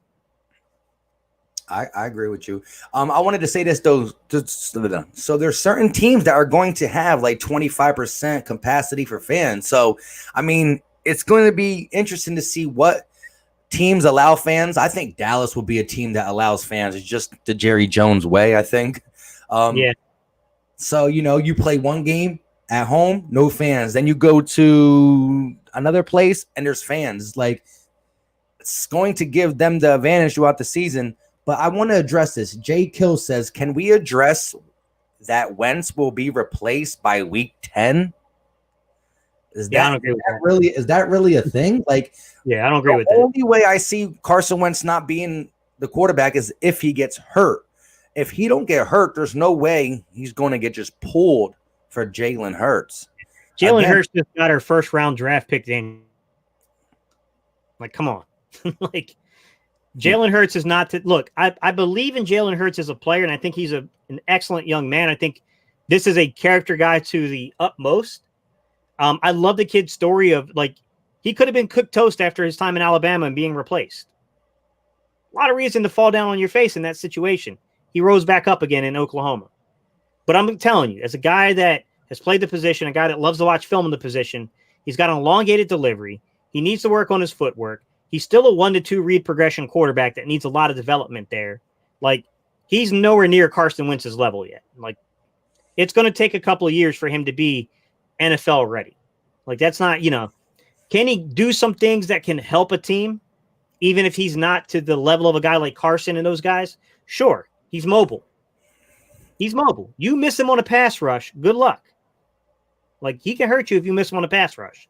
But I don't think that's come on, man. Like, yeah, he's nowhere near ready for that yet. Let me address this first, and then I'll get to some other things. Joseph Vega, another super sat. Appreciate you, my guy. He said, we make a statement at the 49ers, lose to the Steelers and Ravens. Hey, I would take it. Like I said, I think we can steal a game and lose a game that we should win. So I like 5-3, 6-2 around there. But Randy Jones says, Wentz will be replaced in week 10 after being up in the game by 30. I like that one, Randy.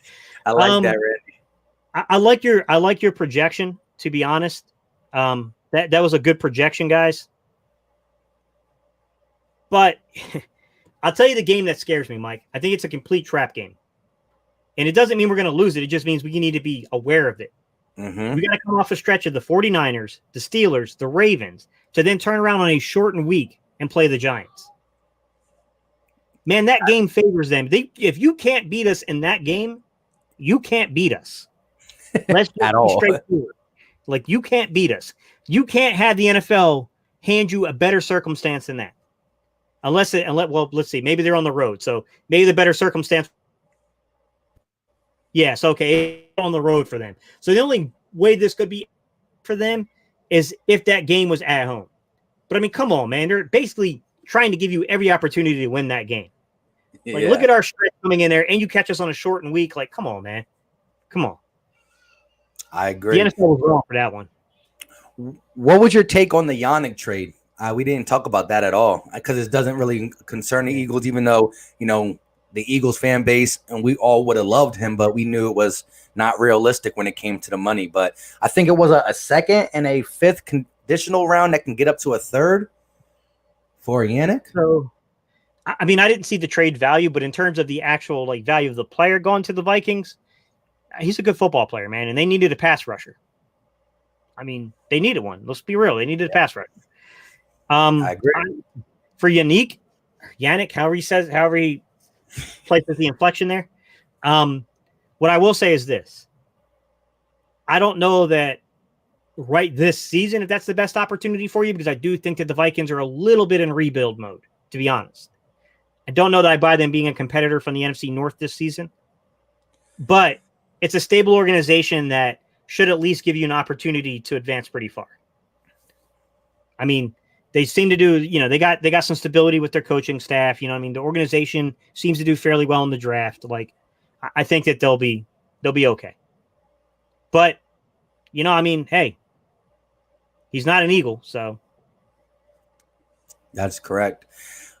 So when you look at this defense, though, do you feel confident in Jalen Mills being that second safety? Do you still think because I heard in camp he's been playing it really freely and smoothly. So how do you feel about him actually being the second guy? So McLeod and Jalen Mills there, or do you think someone like Kevon Wallace or Will Parks eventually trumps him throughout the year? Like maybe he come in on some 3 safety sets and play so good that they kind of move Jalen out, or do you think Jalen's going to rock at safety the whole year? I think it depends on the performance of the corners, to be honest with you, Mike. If we're just getting torched on the outside, I think you got to move them. Here's my concern. We went back and we signed Trevor Williams. Okay? Again. All right. Do you believe he's any more than a camp body? Because I see reports all over the place. Some people say, he's back. He's going to be probably not the starting corner on the outside, but he's going to see time. He's going to make the roster. He's going to see time. Sidney Jones is cooked. I've seen people say that. I've seen other people say he's a camp body. We needed bodies. He's already been in the organization, even though he wasn't necessarily practicing, but he's been in, so they brought him back. Where do you honestly think he falls? Do you think he's more than a camp body? I think he is more than a camp body. I think when we released him because we were like, okay, we got these guys, young guys. Sidney, I think they kind of had more faith in him at the time. And I don't know about his injury, his situation. I know he was hurt. I don't know where he was at because when we released him 2 months ago, my first assumption was they found out that he's not going to be healthy or he got more lingering conditions or something and we're just releasing him. But to bring him back means that maybe we had faith in Sidney, that we lost that faith with him just not being able to practice and all that stuff. So I think he has an opportunity to make the team. And Sidney Jones is a guy who, like you said, last year of his rookie deal, he's pretty much, I don't know. But yeah, I mean, besides Avonte Maddox, I don't really know who comes in and plays. Rasul Douglas is good in the red zone and in zone concepts, but we know he can't stay with anybody who's flying down the field. He cannot stay with no go routes. If you run a 4-4 or less, he can't keep up with you. You know what I mean? I think we're in deep shit if Sidney Jones doesn't work. I'm gonna be real with you. And look, I know people are down on him. You deserve to be down on him. You can't sit there and think that you're going to make a roster in a year you needed to prove it when you're just not getting out on the football field. Correct. I can't even justify that for you. I can't help you. If you can't help yourself, I can't help you for sure. You got to give me film to back you up on. I ain't got that. I got nothing to back you up on right now. Like, you know what I'm saying? Like, you're going to have to go out there and earn it, young man. And I'm concerned he's not going to do it. I will say this. I still believe in the underlying talent of Sidney Jones. I don't know what goes on with this kid with the soft tissue injuries and why he can't play through them. I don't know. But when you put the kid on the field and he's healthy in man coverage situations, he plays well. But I get it, man. I know a lot of people are like, that's all great, Gate. But, dude, you're going to get a soft tissue injury more than likely through a course of 16 weeks. Yeah, you're right. You're right. You probably will. And if he can't play through them, I mean, I don't know what else we can do. I mean, I really think we made a mistake by not making sure that we did something in the draft at corner. Christian Fulton in the second round, who went to Tennessee. I'm going to be watching his career from LSU. I'm going to really watch Christian Fulton and Zach Bond. I'm going to watch him on the Saints and Christian Fulton on the Titans because two guys, and we did want Denzel Mims until he came out and talked about the city like that. But I'm going to watch their careers because if Christian Fulton is over there in Tennessee playing lockdown corner, oh my God, that would have looked so beautiful next to Darius Slay. It would look beautiful. But shout out to my guy, Cool Eagle, with the $1.99 donation to the channel. He said, "Fly, Eagles, fly." Another new upcoming YouTube content creator. I think he's been doing it for a month or so. So feel free to go check him out. It's free to check him out. If you like a video, hit the subscribe button. If not, then go about your business. As for the people watching this show, we're still up to 127 people totally watching in both live streams because, again, we're live on 2 or 3 channels. So make sure you hit that like button. And if you're new, hit the subscribe button. We don't just do live streams. We do regularly scheduled programs. We do a bunch of stuff. But I do want to answer this one. We're not going to give like a long answer to it. But he said, keys to week 1 against the Washington football team, Philly Mike and Gate City. Do you want to go real quick? Just give it like some of the things that you want to see in this game. Yeah, I don't want to go too far in depth because I want to say that for the actual like. I got to get a video coming up. Yeah. Yeah. But I will say this, Dominique, number one, appreciate the question, buddy. Keys. You know, you've got to alleviate some of the pressure on this offensive line. What I'm saying is, Doug, for the love of God, use your running backs. Yes. Okay? Learn how to use the screen to slow the pass rush down. Every now and then, when you think you got them, roll the pocket because looking at this offensive line right now, you will need to roll the pocket. Roll the pocket with Wentz and try to get one deep if you can. Okay? Defensively, to me, the key is going to be on the pass rush. You got to speed the we don't even know who's going to play quarterback for the Washington. They don't have a football team. Dwayne Haskins. I think Haskins gets it. If it's Haskins, speed him up. He's a young guy. Speed him up. Speed up the processing time, right? Speed him up. And then to me, the key is going to be, can you stop Terry McLaurin? We do not need to see highlights of what happened last year. Like, we don't need Terry McLaurin running free through our secondary again. For me personally, if I'm the Eagles, I tell Darius Slay, I don't care if that guy goes to the bench, you go stand right beside him. like, I'm not even kidding. Like, follow him everywhere, inside, outside, behind I don't care. Follow him. Like, we do not need Terry McLaurin becoming a problem for the Eagles. Correct. In terms of the rest of it, look, I don't believe in their tight end play. I don't think they got enough guys to really work the middle of the field. I don't think they're as bad as people think. I do think that losing Kelvin Harmon for them might be a bigger deal than people realize, though. Kelvin Harmon was a pretty good possession guy for them. He came on at the end of last year for them. He was looking pretty good. It looked like they might have had something kind of going on with McLaurin and Harmon. That's a big loss. They got Antonio Gandy Golden. He's a big physical specimen. If you're the Eagles, just don't let the kid try to high point the ball on you. Like, that's your biggest concern with him. He's not a nuanced route runner. He's just a big physical guy. So you got to get a guy that can get up there and go after those hands and keep the ball away from him. Because that's what I would do if I was Washington.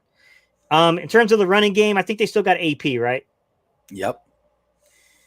That's where I think you got to be careful with the Redskins.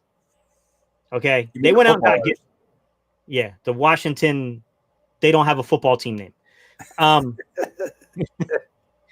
They, in my opinion, man, you got to pay attention to Gibson. Gibson is a dynamic football player. I think he's way more than just a running back. Okay. You got to be careful with that because he's a guy that if you focus a little too much on Terry McLaurin, he might get you. He might break a couple on you. You got to be real careful. Kid's got big time speed. He's got big time size. He can catch. You definitely got to play your keys there. But that's what I'm looking for. What's up with you, Mike? I'm gonna keep it short and sweet.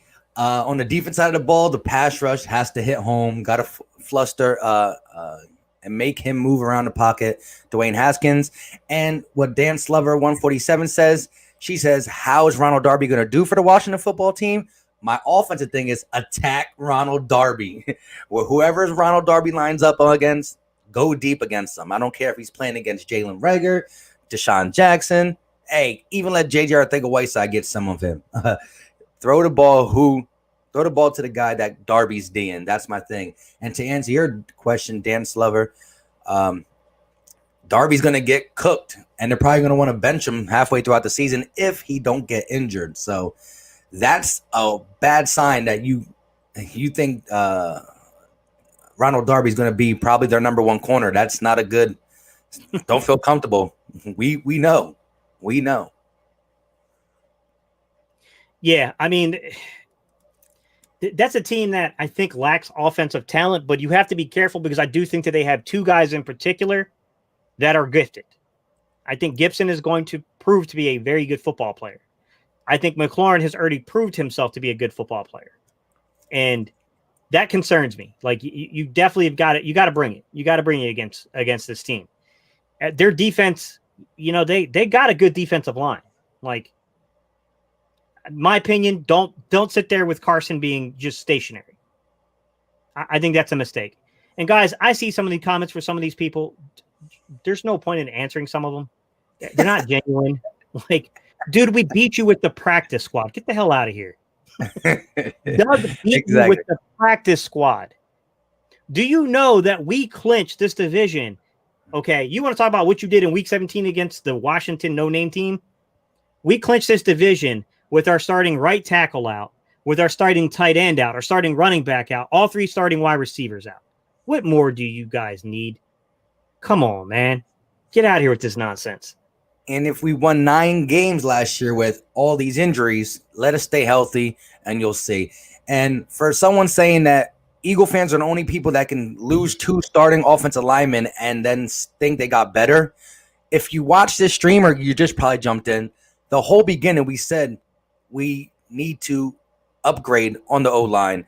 But moving Peters over to left tackle and signing a veteran, using Matt Pryor at right guard, we're not better. We'll never be better losing Brandon Brooks, one of the best right guards in the game, but it is doable. Again, last year, no Lane Johnson, no Brandon Brooks, no Jason Peters in certain games. And guess what?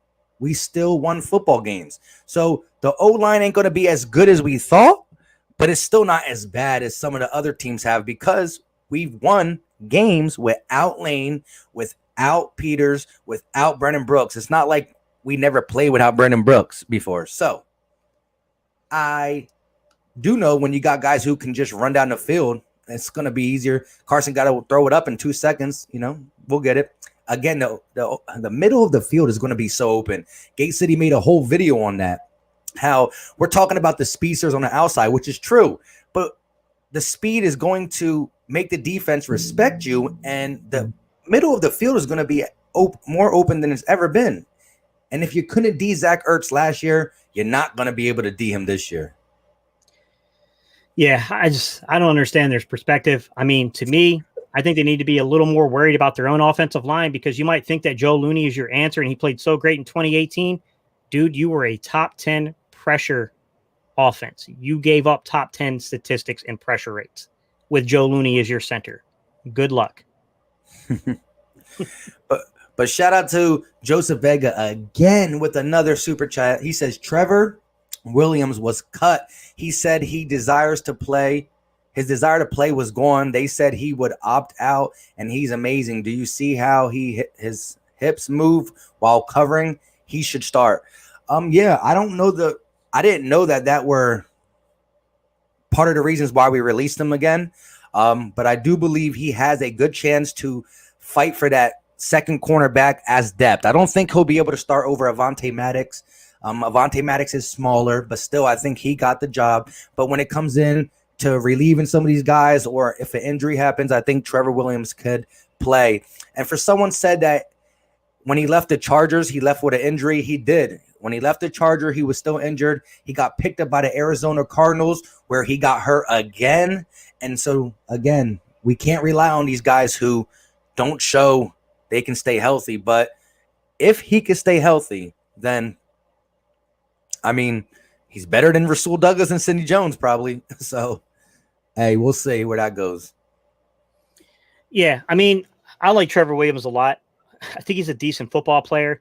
I definitely do think that there are elements of his game that fit for the Eagles well. You got a guy like, Darius Slay. It helps to have a guy that's physical. He's a physical press corner. That's what he played in San Diego. And if you give him safety help, he's a guy who'll take chances. I mean, I like him. I'm not that overly confident in Rasul Douglas, but I do think Rasul Douglas had good reps down the stretch of last season.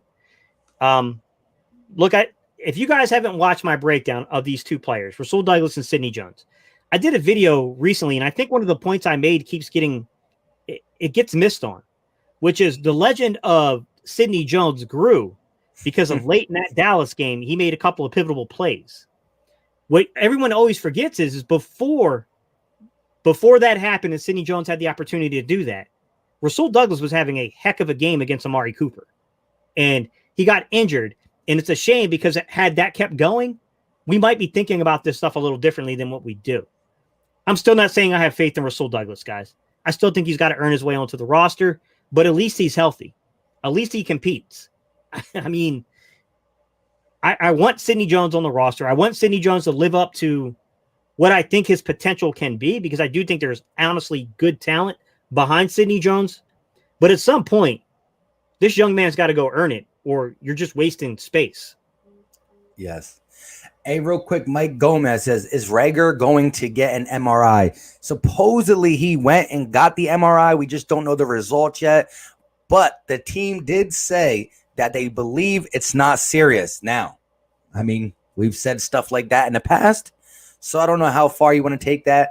But news should be dropping later today in a little bit.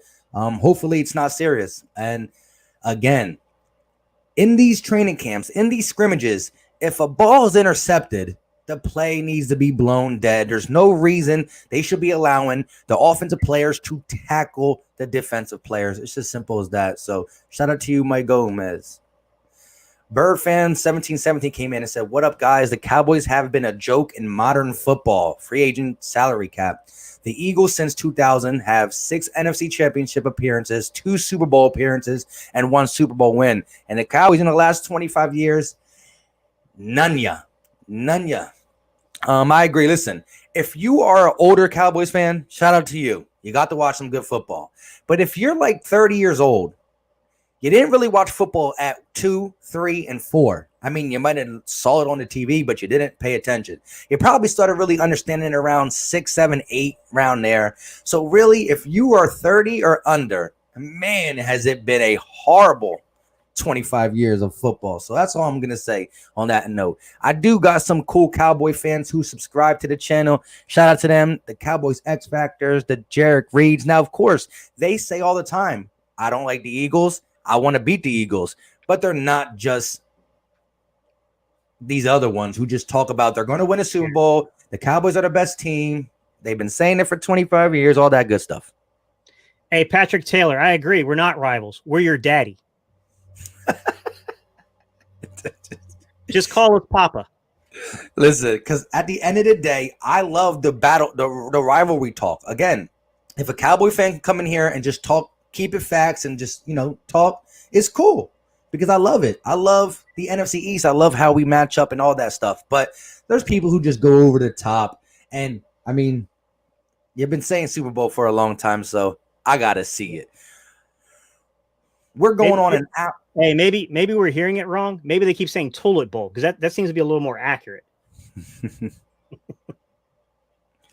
Oh man, we all know how he makes moves. So are some guys who might not make our roster but would be trade tips or trips.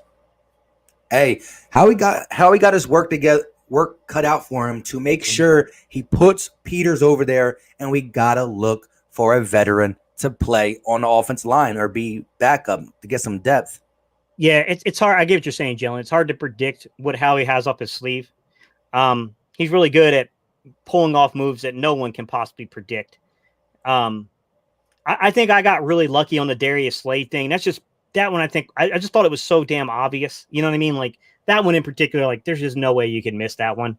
I thought, I mean, if you just really followed it, like it just made so much sense there.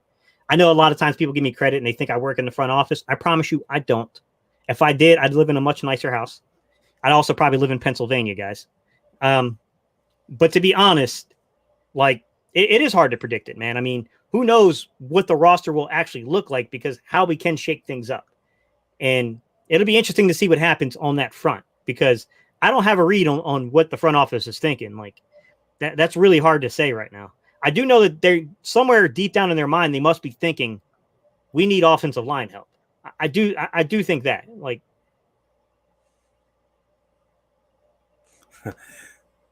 definitely. Every time I get a little tweet on Twitter, I look because I want to know what happens with Jalen Reagor, and it keeps being something dumb.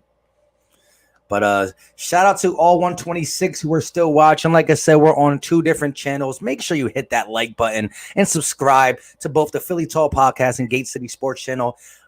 Battle Birds Podcast, that's what we have today. Shout out to Philly Fresh, who's not here. For those who just came in, appreciate that guy. It's my fault. He thought we were going later tonight, and I did a bad job communicating it, so I'll take the responsibilities for that.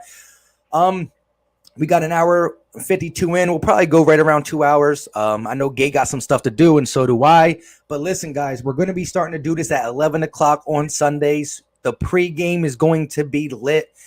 We're going to be talking about everything that we need to do and not do against our opponents each week. It's going to be good. Shout out to you guys. Shout out to Joseph Vega with another, in DJ Khaled's voice, another one. Super chat, $5 one. Philly Mike, I asked Mark Holmes, how did he enjoy watching the Dallas Super Bowl on his VHS? They haven't done anything. Dak isn't even signed. Defense is old. Hey, listen, they definitely got their own problems. I will say this. The Cowboys, again, 25 years is a long time.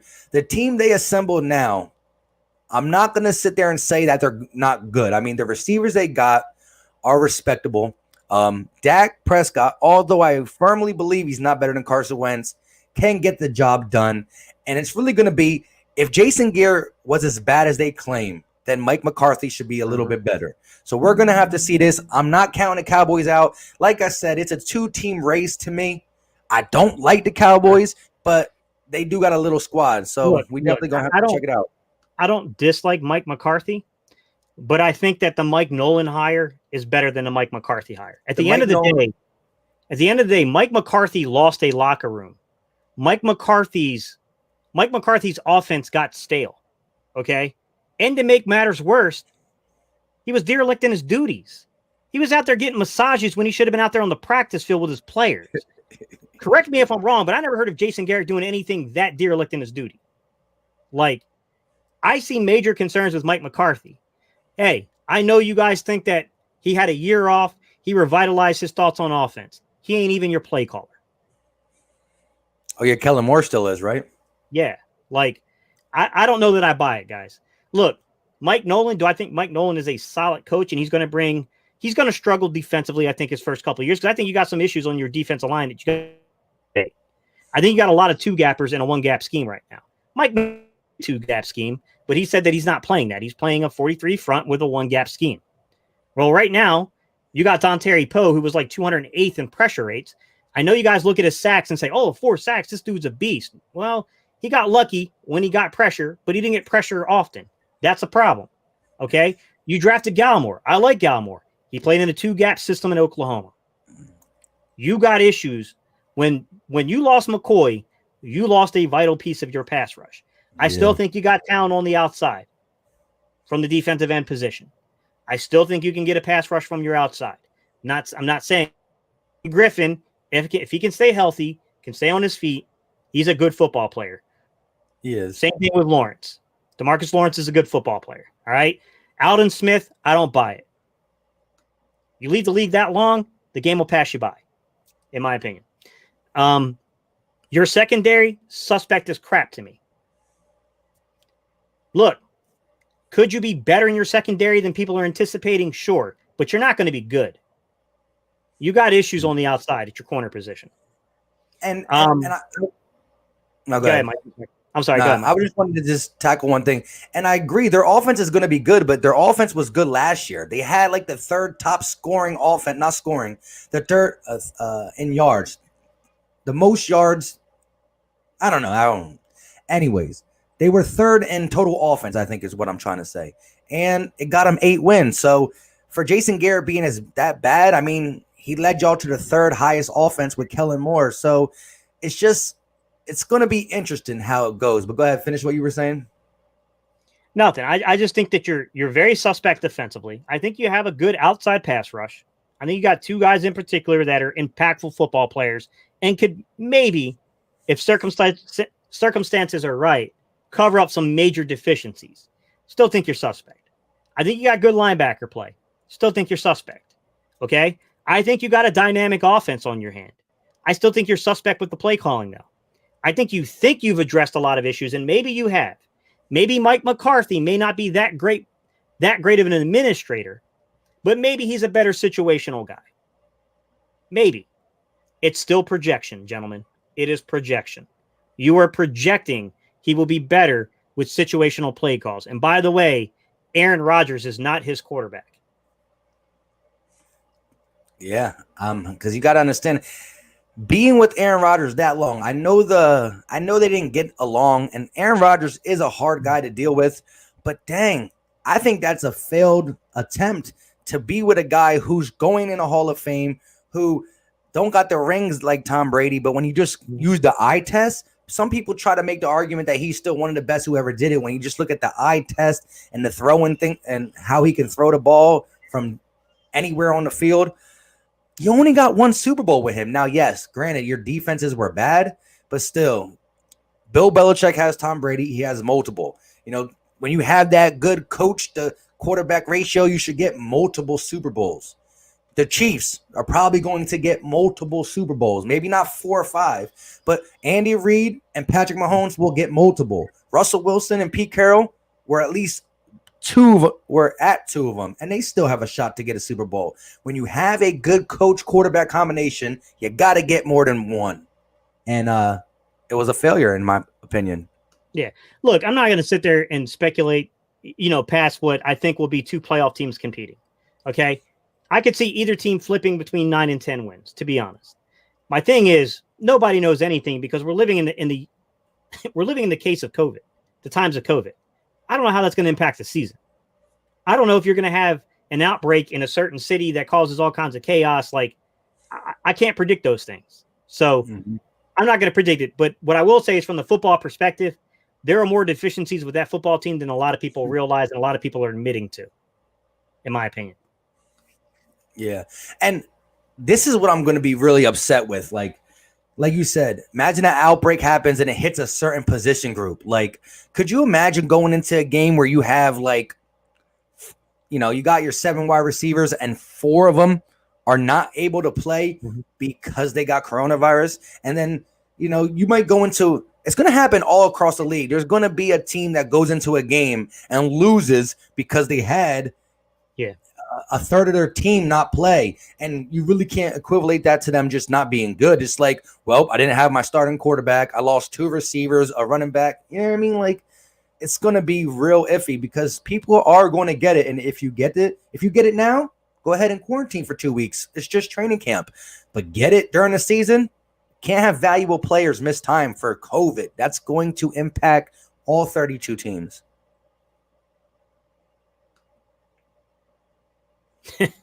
Good point, Angry Eagles fan.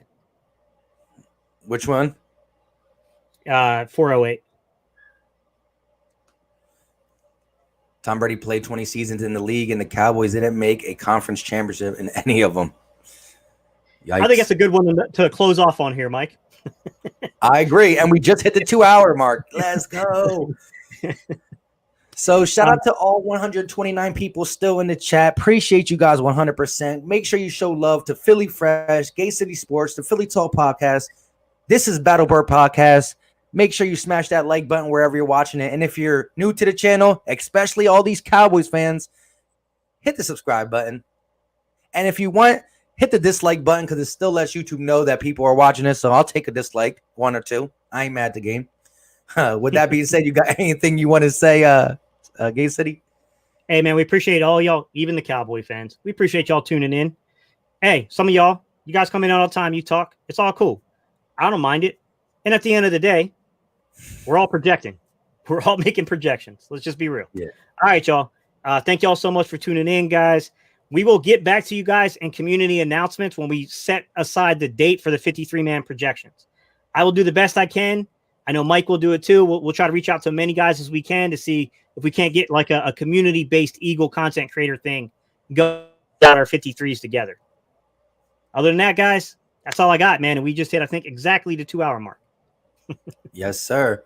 Yeah, you got. It's always funny when we're about to end and you got people just coming in saying, "What's good, Gate City and BBP?" What's not rare breed?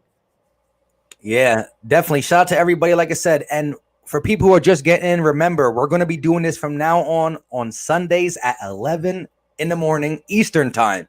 So I don't know wherever you guys at your time frames, but 11 in the morning Eastern time on Sundays. Philly Fresh will be here. Appreciate all you guys.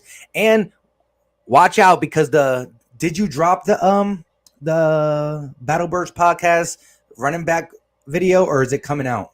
It's coming out, guys. So it'll be up for you guys for viewing tomorrow morning. I'll probably release it tonight, to be honest with you, but it'll be up by tomorrow morning for you guys to watch.